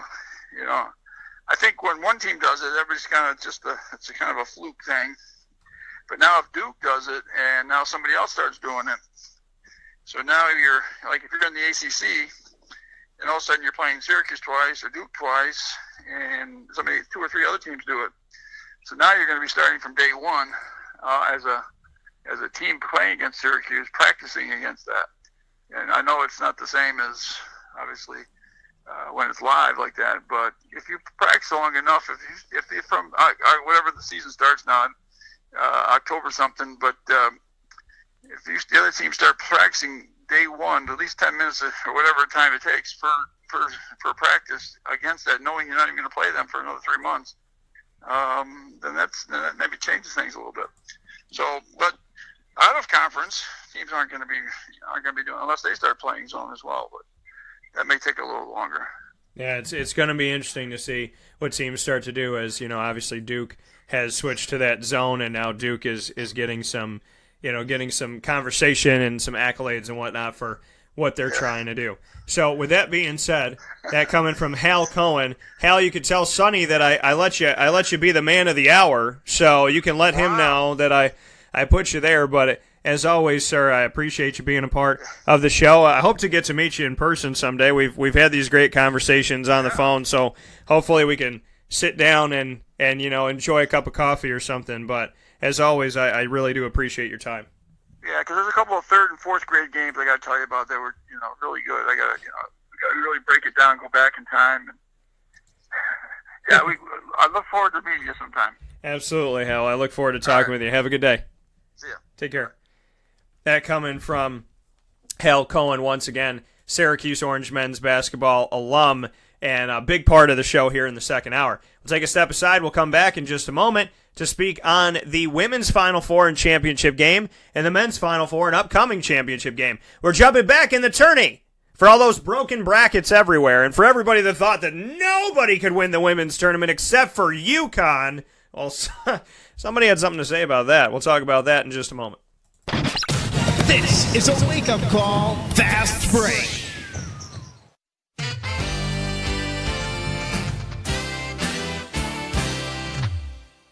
Hi, this is Domenico Vitali, owner of Giovanni's Formal Wear, where you look great and feel even better with our renowned tailoring and alteration services on any suit or any tuxedo from anywhere.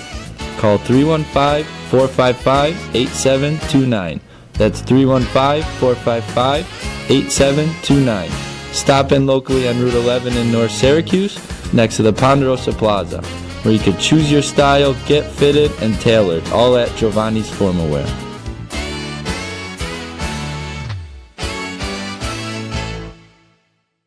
I'm George Townsend of Honda City with some good advice when buying a new car. The true cost of owning a new car is determined by the appraised value when you trade it. No vehicle appraises higher than a Honda. Next, look for low APRs and deep discounts. You also want low maintenance costs and great fuel economy. That's why my advice to you is to buy a new Honda. Looking pre-owned, visit our Honda Certified Used Car Center. Honda City, 7140 Henry Clay Boulevard, Liverpool, or HondaCity-CNY.com. It would be a pity if you don't shop at Honda City. For all of us that have always wanted our favorite restaurant to come to us, it's now a reality in Central New York with It's a Utica Thing, with Utica Pizza Company bringing their wonderful recipes that they've handed down through generations to you, to your event, to your business, to your home. It's a Utica Thing, proudly bringing Utica Pizza Company on wheels to your location. Call 315-738-8946. That's 315-738-8946 to bring Utica Pizza Company to your doorstep with It's a Utica Thing. Welcome back here to Wake Up Call with Dan Tortora on wakeupcalldt.com, your one-stop sports shop, and on mixlr.com/wakeupcalldt. We're at that part of the morning menu for this morning, Monday, April 2nd, to discuss the men's and women's Final Four, and for the women, the championship game in Columbus. Crazy, amazing story of Notre Dame coming from Arike Ogunbowale. And I mean, to tell the story, you have to hear it for me to tell it. So let's listen into Arike Ogunbowale and what she did in both of these games in the Final Four. We'll start with the overtime game against UConn that Notre Dame won 91-89. For a trip to the national championship. Ogunbowale. Good! 1 second remaining. Arike Ogunbowale gets the shot, hits that jumper against UConn, the Untouchables, the team that had won 36 games without a loss, the only loss that they had this season to Notre Dame in the Final Four to go 36-1. And then Arike Ogunbowale was not done. She faced off with her team against Mississippi State, and in regulation, it was 58-58 with just a few seconds to go. Ogunbowale for the win. Good! Arike Ogunbowale wins the national championship for Notre Dame.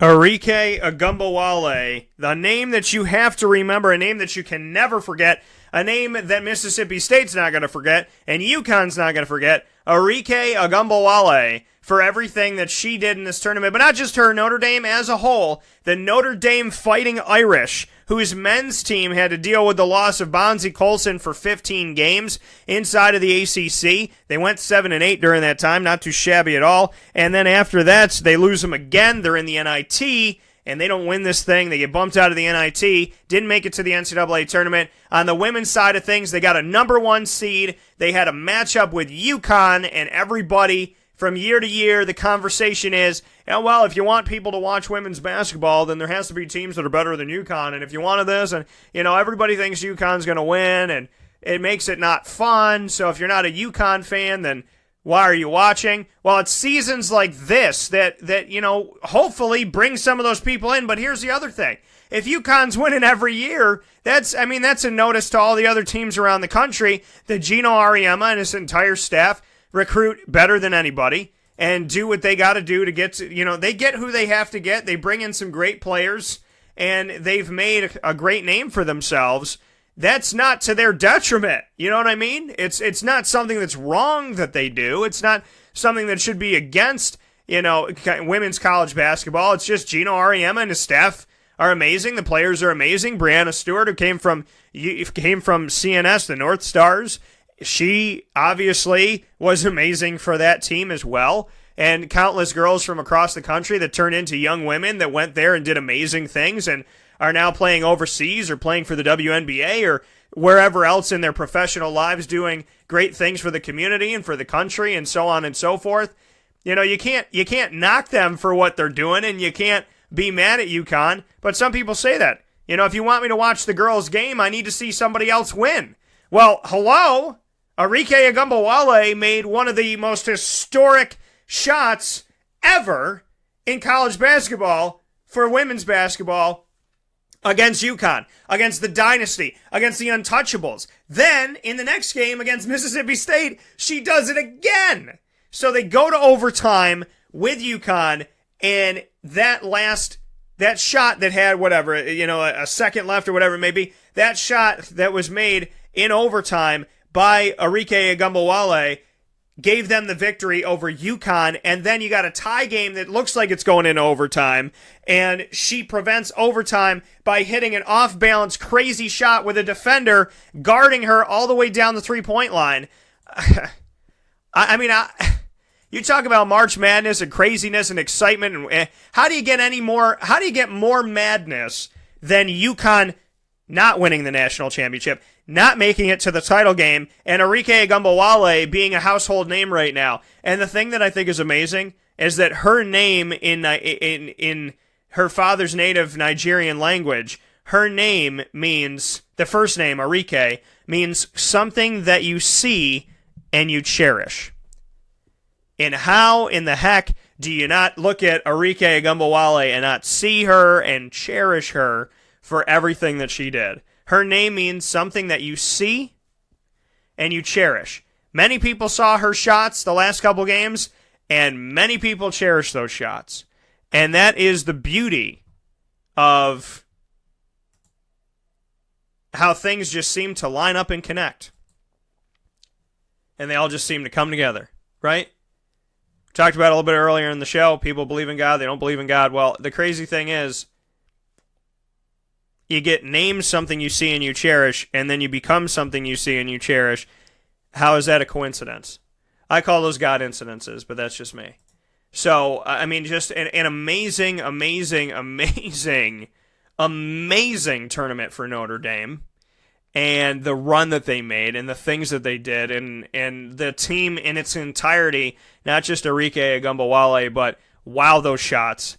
They went through, they had a bunch of games that they had to win to get to where they were. They had to take down 16-seeded CS Northridge. Then they had to take down 9-seeded Villanova, 4th-seeded Texas A&M, 2nd-seeded Oregon, and then after getting outside of their bracket, going to the Final Four and taking down number 1 UConn and number 1 Mississippi State back-to-back in just within a couple days' time.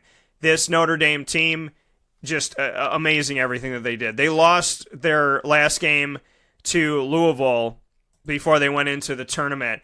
In the ACC Women's Tournament finale, it was Notre Dame and Louisville, so they lost in the ACC Championship game and then went on to win the National Championship, which, bananas. And when you look at it, 14 wins before they lost to Louisville in that ACC championship game. 14 straight wins. 14 straight wins.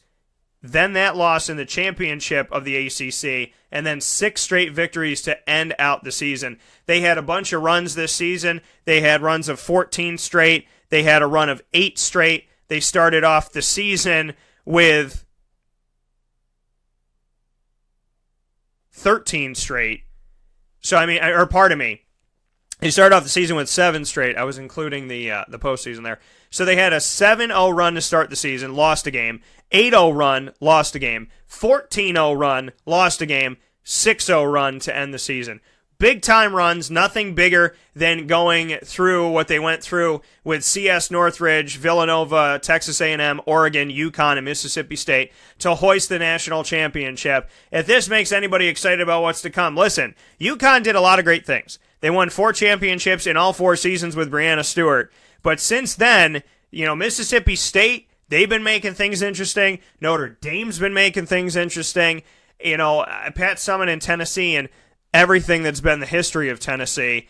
I mean, Lord, I never met Pat Summitt, but I hope to God to meet her in the pearly gates someday up on a cloud and give her a giant hug for everything she did for basketball. Not women's basketball, but basketball in general. I mean, this has just been amazing. So for everybody that's having UConn fatigue, wow. Hopefully you were watching the national championship, and Syracuse a couple seasons ago, never been to a Sweet 16, made it. Elite 8, never been there, made it. Final Four, never been there, made it. Championship game, never been there, made it. Did it all in 1 year. Did it all in 1 season under Coach Q. No Sweet 16, no Elite 8, no Final Four, no championship game. Did it all in 1 year. Played up against UConn. And it's just, I think that women's basketball, UConn, listen, they're a dynasty, but I think women's basketball is getting so much more interesting here and now for the people that are complaining like there's nobody but UConn. I feel like that's changing. Notre Dame's been relevant for a while, but, look at what they're doing right now, and look at the fact that Arike Ogunbowale, she still has more time there. And then, you look at Syracuse, what Syracuse has done. You look at what Mississippi State. Mississippi State was amazing and a ton of fun to watch last year. So, I mean, for me, it's just getting better. Women's basketball is just getting better competition-wise.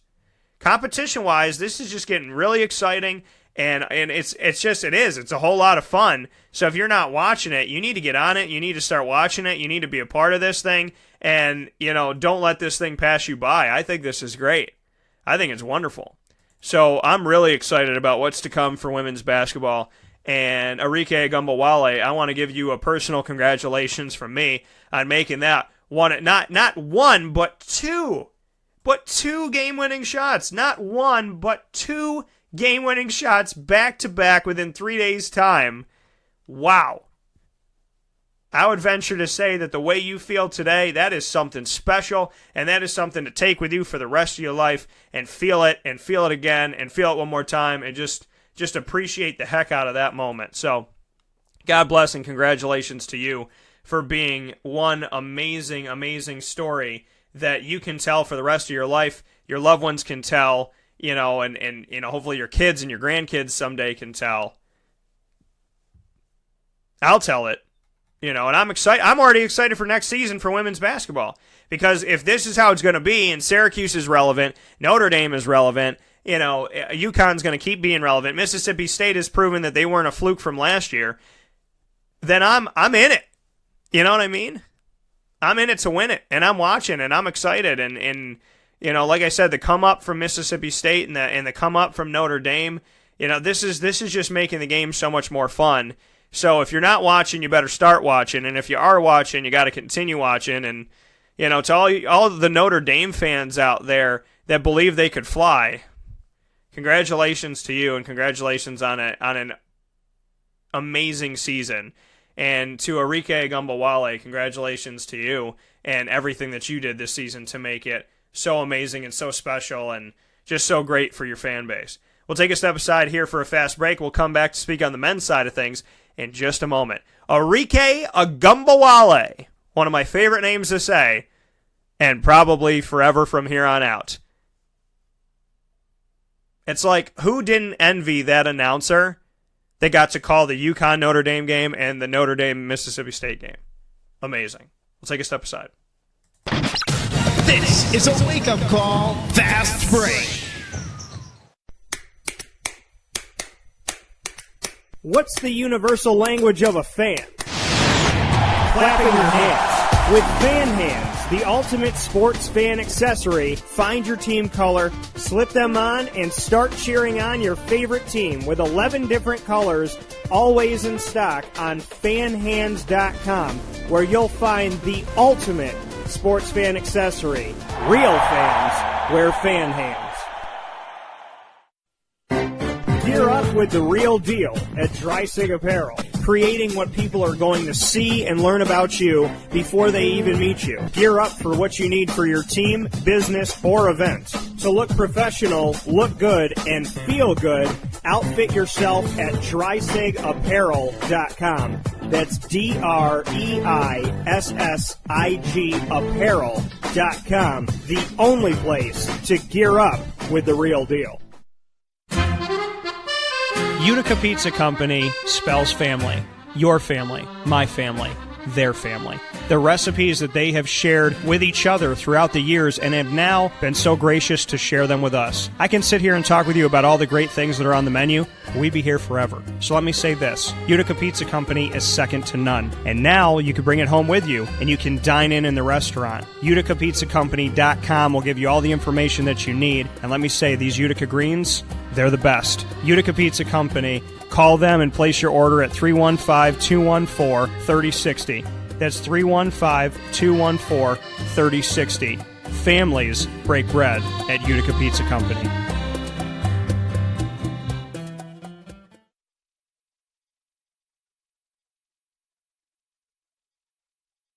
Welcome back here to Wake Up Call with Dan Tortora on wakeupcalldt.com, your one-stop sports shop, and on mixlr.com/wakeupcalldt. Proud to have you here on the broadcast and be a part of the show as always every Monday through Friday from 9 a.m. to 11 a.m. Eastern Time right here on mixlr.com/wakeupcalldt. Very much appreciate you being a part of the show, and thank you so much for tuning in every Monday through Friday from 9 a.m. to 11 a.m. Eastern Time. And here on the show to wrap up today, we talked about the women's Final Four. Now it's time to look at the men's Final Four side of things. I wanted to take a look at this right here. Dave Pasiak, good friend of mine and always a part of the show, he said, in honor of today's national championship game, a flashback to my all-time favorite Final Four moment. 15 years ago, my former player Tyrone Albright cut down the nets with Cuse men's basketball. So just amazing, amazing story. Dave Pasiak had a former player, Tyrone Albright, who played with Syracuse and was a walk-on on the team and got to cut down the nets with the Syracuse Orange. What a phenomenal moment for Dave Pasiak, and we're going to have to get him on the show to talk about that in just a little bit here coming up this week, maybe even tomorrow. So we'll have to make that happen. On the men's side of things for the Final Four, it has been very, very interesting, very exciting. You know, NCAA, when we look back at NCAA tournament champions by year and just look at what people have done. I mean, Loyola of Chicago, people saying, oh, you know, they've never won. Totally untrue. You know, Loyola Chicago, how could they have ever won a championship? They're not relevant, yada, yada, yada, yada, yada. They did win one. In 1963, Loyola Chicago won the championship over Cincinnati, 60-58 in overtime. It was the only other time that they made it to the Final Four, and then after that, it was UCLA crazy. After Loyola won, and mind you, Loyola beat Cincinnati, that was a two-time champion, back-to-back. Cincinnati beat Ohio State in 61, Cincinnati beat Ohio State in 62, and then Loyola dethroned them in 63 in overtime, 60-58. Then it was the run of UCLA with John Wooden. They won in 64, 65, 67, 68, 69, 70, 71, 72, 73, and 75 before everything started to change after that. And then we fast forward to where we are today, and just looking at the teams that have won and just what they've done. You know, Villanova got one in 2016. They're trying to get another one. They're trying to get two in the last 3 seasons, which is awesome and amazing. And then, you know, you look at the other side of things with Michigan, and, you know, Michigan with John Beilein, this would be John Beilein's first opportunity with Michigan to hoist that national championship. Well, I shouldn't say they'll be their first opportunity, because Loyola Louisville played up against Michigan State in 2013 in the championship game that never existed. So it depends on what you believe. If you believe that the NCAA can erase history, well then, this is the first time that John Beilein had an opportunity. Technically, it's the second time that he's been in the national championship with Michigan with an opportunity to hoist the trophy, which would be a pretty amazing feat for him. In 1989,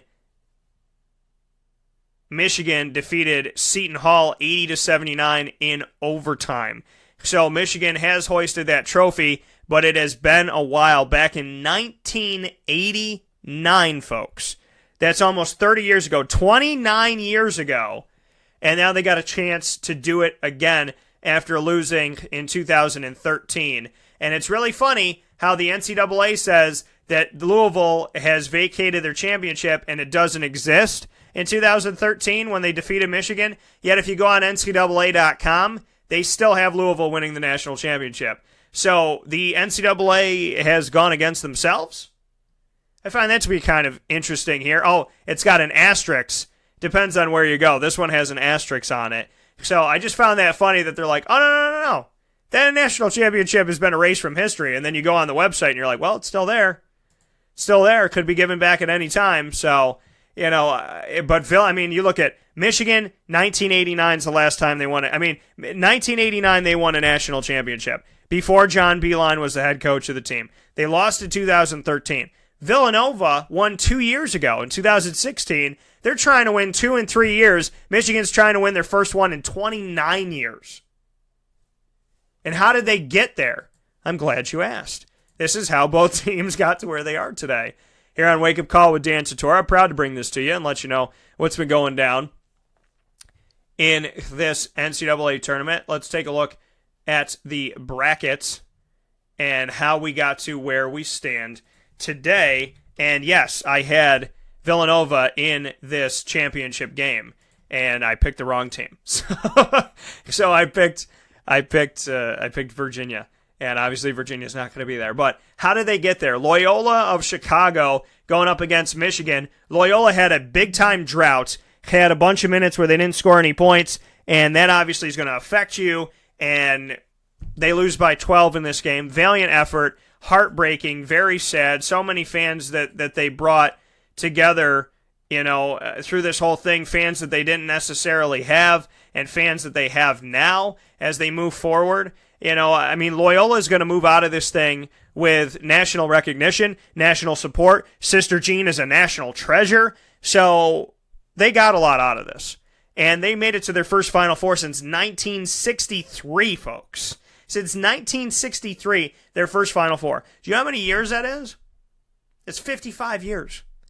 55 years between Final Fours for Loyola Chicago. And they made it through a bracket that featured Cincinnati, Tennessee, Kentucky, and Virginia, the overall number 1 seed. So they fall to Michigan. Michigan, up and down, right? Michigan wins over Montana after Montana started off good. Then they beat Houston 64-63. Then they go on to play Texas A&M, who had spanked North Carolina. Texas A&M beat North Carolina by 21, and then they meet Michigan. Michigan beats them by 27. So it's like they're coming off of a 21-point victory over the reigning national champion North Carolina. Then they get Michigan in the next round. Speaking of Texas A&M, Texas A&M gets Texas A&M'd by Michigan. Then they go on to play Florida State. They beat Florida State in a very close game, 58-54. Take care of business to get to the national championship. And I had some people that were talking to me about this going into this thing that had them. They had them. They had Michigan winning it all. They had Michigan getting to the Final Four, if not Michigan winning it all. And props to you guys that, to the ladies and gentlemen that believed in Michigan and believed in what Michigan could do from way back, before this tournament even started. Shout out to you because you're extremely smart, and I didn't think, I thought Michigan had a shot, but, I thought Gonzaga was going to make things interesting for them. So, obviously that didn't happen, and Michigan moved on, and John Beilein, you speak on a 3 seed getting to the national championship. Syracuse did that back in 2003, and they won the whole thing. And Michigan's got an opportunity in a case that they could win this whole thing. And then you look at Villanova playing up against Kansas in the Final Four, and Kansas squeaked by. Kansas won by 4, won by 4, won by 4. That's how they got to the tournament's Final Four. They beat Penn, the 16 seed. Then they win by 4 over Seton Hall, 4 over Clemson, 4 over Duke in OT to get to where they are, gutting it out. Villanova was like, spank ya. You know, they won their first game by 25. They won their next game by 23. They won their next game by 12. They won their next game by 12. So, I mean, they were just winning by double digits, just running through by double digits. No two-possession game. They're just making it happen. And Villanova gets into the Final Four as a number 1 seed. And so you have 2 1s, you have an 11 and a 3, and now you have Michigan against Villanova for the national championship. John Beilein, the former head coach of the Lemoyne Dolphins here in Central New York, D2, and his son, the current coach, Pat Beilein, brought him so far this year. Amazing run by Pat Beilein, and then John Beilein with everything he did. He used his time at Lemoyne to catapult him into a job that eventually turned into Michigan. And then you look at Pat Beilein and what he's going to propel into after his run at Lemoyne. So I feel like if Lemoyne called me up to be a head coach and I knew what I was doing, pretty good place to build a reputation and a name for yourself on a hopeful launch of your career. John Beilein's playing in the national championship, and his son will have opportunities coming forward from here, I'll tell you that much. So, you know, just really, you know, an amazing story for the Beilines. And on the other side with Jay Wright, speak on relevance. You know, Jay Wright and being somebody who's relevant in the sport. You know, I am just I look at what Jay Wright has done in his time, and he has just been absolutely amazing because he was relevant. And then people, I feel like, kind of forgot about Jay Wright, you know, and then when you saw the disbanding of the Big East and what we know the Big East to have been, and you're like, okay, well, you know, what's it going to be now? And there's no UConn, there's no Syracuse, there's no Louisville, there's no Pittsburgh, there's no Notre Dame. I mean, we look at the coaching history of Jay Wright. He started at Hofstra here in New York, 94, 95, all the way through to 2000, 2001. Went to the NCAA tournament, were the regular season champions of the America East, and were the conference tournament champions both years back-to-back. So his last 2 years at Hofstra, 99, 2000, 2000, 2001, those 2 years, they made the NCAA tournament both years, regular season champions both years, conference tournament champions both years. That catapults him to Villanova. He starts at Villanova in 2001, 2002. They get 19 wins, 15 wins, 18 wins. In his 4th season with Villanova, they go to the NCAA tournament. 5th season, they go to the NCAA tournament, the regular season champions in the Big East. 6th season, NCAA. 7th, NCAA. 8th, NCAA Final Four. 9th, NCAA. 10th, NCAA. His 11th season with Villanova, they're 13-19. They don't make it to the tournament. 12th season, tournament. 13th, tournament, regular season champions. 14th season, NCAA tournament, regular season champion, conference tournament champion. 15th season, NCAA tournament, regular season champion, NCAA champion, got to the Final Four before that. Amazing season for them. 19th season, I mean, you're just going through this whole thing, just what he has done and how amazing he has been in his time period with this team. So, you know, you look at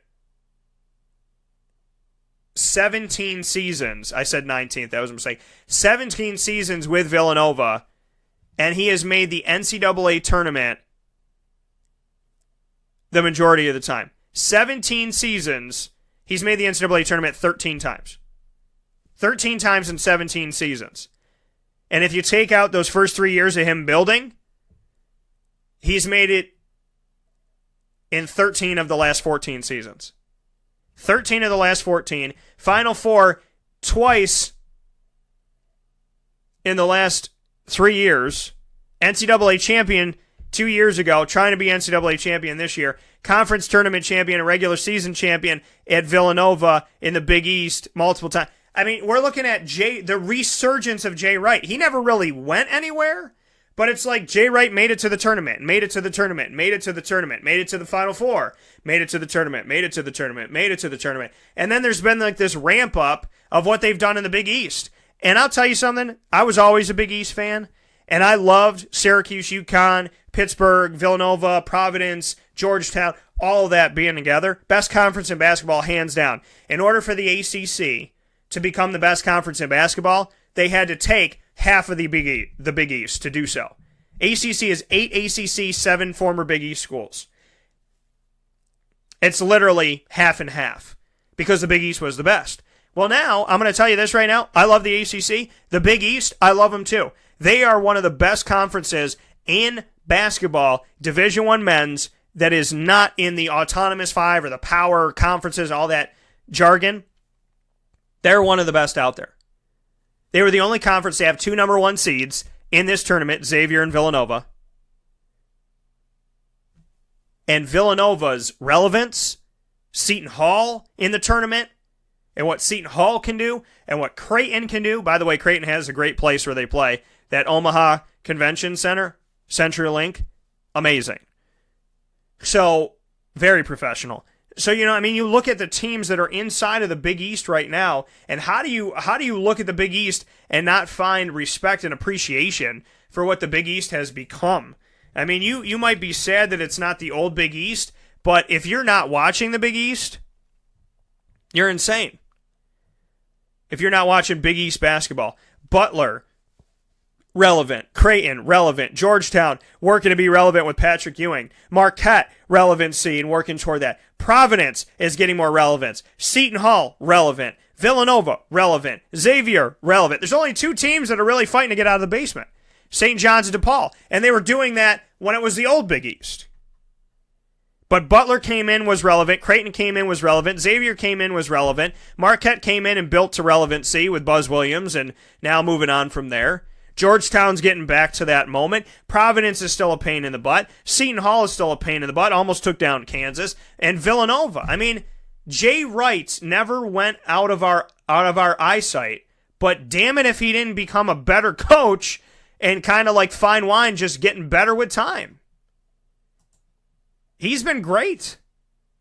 And I mean, you can say what you want to say, and I know Syracuse fans loathe Jay Wright because Jay Wright's winning games and doing this, that, and the other thing. Jay Wright, phenomenal coach. And you have to, whether you like Villanova or not, like him or not, if you're a diehard Syracuse fan and you'll never cheer for Villanova, you still have to say respect. You still have to say respect where it's due, and respect is 100% going Jay Wright's way as they fight for the national championship. I'll take a step aside here very quick to wrap up the show. We've gone over past 11 today, but that's because I love you. So we'll take a step aside here, and I'll tell you who I think is going to win the national championship in just a moment. This is a wake-up call, Fast Break. The Wildcat Sports Pub in Camillus, New York is located on 3680 Milton Avenue in the Home Depot Plaza. It is your family-friendly sports bar and restaurant. Folks, some sports bars aren't family-friendly. Some family-friendly restaurants are not sports bars. The Wildcat Sports Pub in Camillus, New York is proud to be both. It is that marriage that you've been looking for years. The Wildcat Sports Pub is your home base for your sports bar and restaurant needs, games for the kids, indoor and outdoor activities, and enough things on the menu to come back every single week and get to try something new. They're open Sundays from noon to 8 p.m., Monday through Wednesday, 11 a.m. to 11 p.m., and Thursday through Saturday from 11 a.m. to midnight. For reservations and party information, call 315-487-2222 for the Wildcat family-friendly sports pub and restaurant.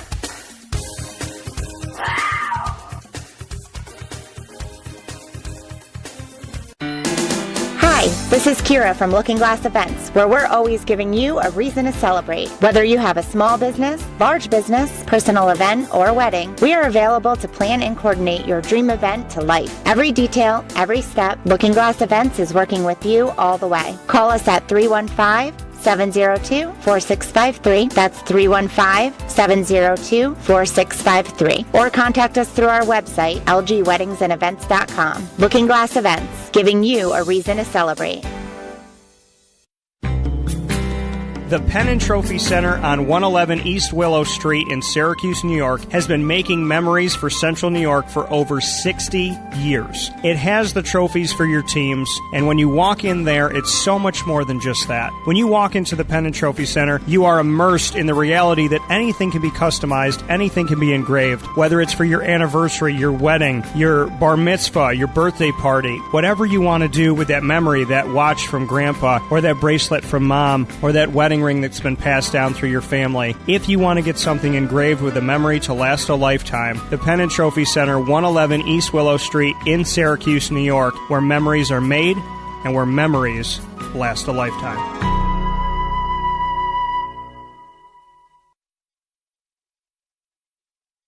Welcome back here to Wake Up Call with Dan Tortora on wakeupcalldt.com, your one-stop sports shop, and on mixlr.com/wakeupcalldt. Proud to be here with you, as always, every Monday through Friday from 9 a.m. to 11 a.m. Eastern Time, and I thank you for being a part of the show. If you have not become a member, the time to do so is today. Make sure that you become a member on mixlr.com/wakeupcalldt. That will give you the opportunity to chat live with me inside of the chat room every single time the show is live, and also give you an opportunity to connect with the show through your email every single time we go live. You'll be emailed, and all you have to do is click on your email and click to listen. Simple as that. Click on the email, click to listen, and you are into the show. So make sure that you do that and do that today. You can also find everything on wakeupcalldt.com. If you go to the hub of all things Wake Up Call, you will find on wakeupcalldt.com the ticker at the top of the page, just like you'd see bottom line running through on the TV. It is a ticker that gives information that we update weekly here and just let you know what's going on. And then you can listen live to the live broadcast with the dates and the times and everything right there for you. You can listen live to the live feed on mixlr.com/wakeupcalldt. And then under that, you can hear the entire Wake Up Call archive from July 2012 all the way to now and counting. There's the RSS feed, the show app powered by Podbean, and the podcast on iTunes. They're all available on wakeupcalldt.com. We're now on TuneIn Radio, so we're going to add that as well. And then you can see all the companies we're proud to work with and have as members of our team. The last 10 broadcasts that we've loaded to the app are available under What's Happening, and you can download on the App Store and the Google Play Store. You can see the brackets, and then you have quick links right on the bottom of the page to Syracuse football, Syracuse basketball, fantasy football, the American Athletic Conference, the ACC, and the Jacksonville Jaguars, because those are some of the main things that we do here. And then you could see Who's DT. Central New York tab has all the companies that we work with. Show archive. Cuse has basketball, football, and Syracuse FC. Right now is our newspaper, our online newspaper, with over 500 articles. ACC Central, the American Hub, Tourney Central, On the Prowl for the Jaguars, fantasy football. So much for you to involve yourselves with. Pages upon pages, content upon content, all on wakeupcalldt.com, so bookmark it today. And I promised you, after that fast break, that I would tell you who I think is going to win the national championship. Well, I was asked a few games into the season. I think it was like 3 weeks into the season. Somebody said to me, I forgot who it was, but a gentleman came up to me and said, who do you think, right now in this moment, could win the national championship? And it was early. You know, this was this was early. And I was like, wow, okay, and I got to think about this. So he said, who do you think is going to win the national championship? It might have been a little bit later than 3 weeks into the season. He said, who do you think is going to win? And I said, well, there's two teams that come to mind. I can't pick one of them. I said, so if I had to choose right now, feet to the fire, I would say the two teams with the best possibility of, or with the best opportunity for me, in my opinion, of winning the national championship, I'm going to say Villanova and Virginia. Now, who would have thought that Virginia was going to lose to UMBC? We all know they struggle to score points and they have off nights, and their off nights are ugly because they could score like 50 points, and a lot of teams can score more than that. But that was credit to UMBC. They killed it. I'm not taking anything away from UMBC. They went to work. And Virginia got bumped out. which broke a lot of brackets for people, affected mine. But I said at the beginning of the season, the two teams that I thought had the best, in my opinion, the best chance prediction-wise of winning the national championship for 2018, I said Virginia and Villanova. And you know I'm a man of my word. And if John Beilein wins, I'm not going to be mad at you because I respect John Beilein, and I like John Beilein. And I feel that John Beilein's down to earth. I think he's a fun coach. I love his connection to Central New York. But as a broadcaster and as someone who will stick to my guns, I said Virginia and Villanova helped keep my prediction alive. If they had both lost, that would have stunk for me. So I'm going to go with Villanova. Jay Wright is building a little mini dynasty right now that could get bigger and bigger. Like I said, he's been with the team for 17 seasons, and yet people kind of forgot about Villanova. And then 2 years ago, they won the national championship over North Carolina, and then North Carolina came back the next year and won it over Gonzaga. And now North Carolina's not in, but Villanova is, and Villanova's hungry. So, Jay Wright, I mean, he's a coach that's been around for such a long time. He's been around since the 90s with Hofstra, like I said, but he's relevant again. And it's not easy for a coach to come out of the spotlight and jump back into it, to not be there and then be there again. But he's done it. He's figured it out. Jay Wright is one of the hottest coaches right now. One of the best coaches in college basketball. He's winning his conference tournament championship in the Big East. He's winning the regular season championship in the Big East. And the Big East is a pain in the butt to play. They're either making it to the conference tournament championship or making it and winning it. They're not sitting and watching it. And to make it to the Final Four and win the national championship a couple of years ago and then come back this year, and you can argue that out of all 68 teams in the tournament, they're the ones that just produced the best. I mean, what they did to get here, it was like they're supposed to win, and they did every game by double digits. Michigan didn't do that every game. Kansas didn't do that every game. Loyola didn't do that every game. Duke didn't do that every game. Kentucky didn't do that every game. Arizona didn't do it at all. Arizona State didn't do it at all. UCLA didn't do it at all. North Carolina got banged out. They got bumped right out of this thing. So you can argue that Villanova is the strongest team this year in the tournament. And like I said, I felt something with them and I felt something with Virginia. I said either one of these teams could win the national championship, feet to the fire if I have to choose during the season. So, feet to the fire this morning on April 2nd, on the day of the championship. I said that Jay Wright and Villanova could get here. So, let's see if they prove me right. Villanova, I'm picking the Wildcats to win a very close game in this one. I don't think this is necessarily going to be a crazy game. I mean, it could go either way. I don't think it's going to be a 50s game because that's not Villanova. So I think if Michigan plays down there, they might lose by 30. So I don't think it's going to be that type of game. I think that this game could go into overtime. And I think I'm going to say Villanova 78, Michigan 74.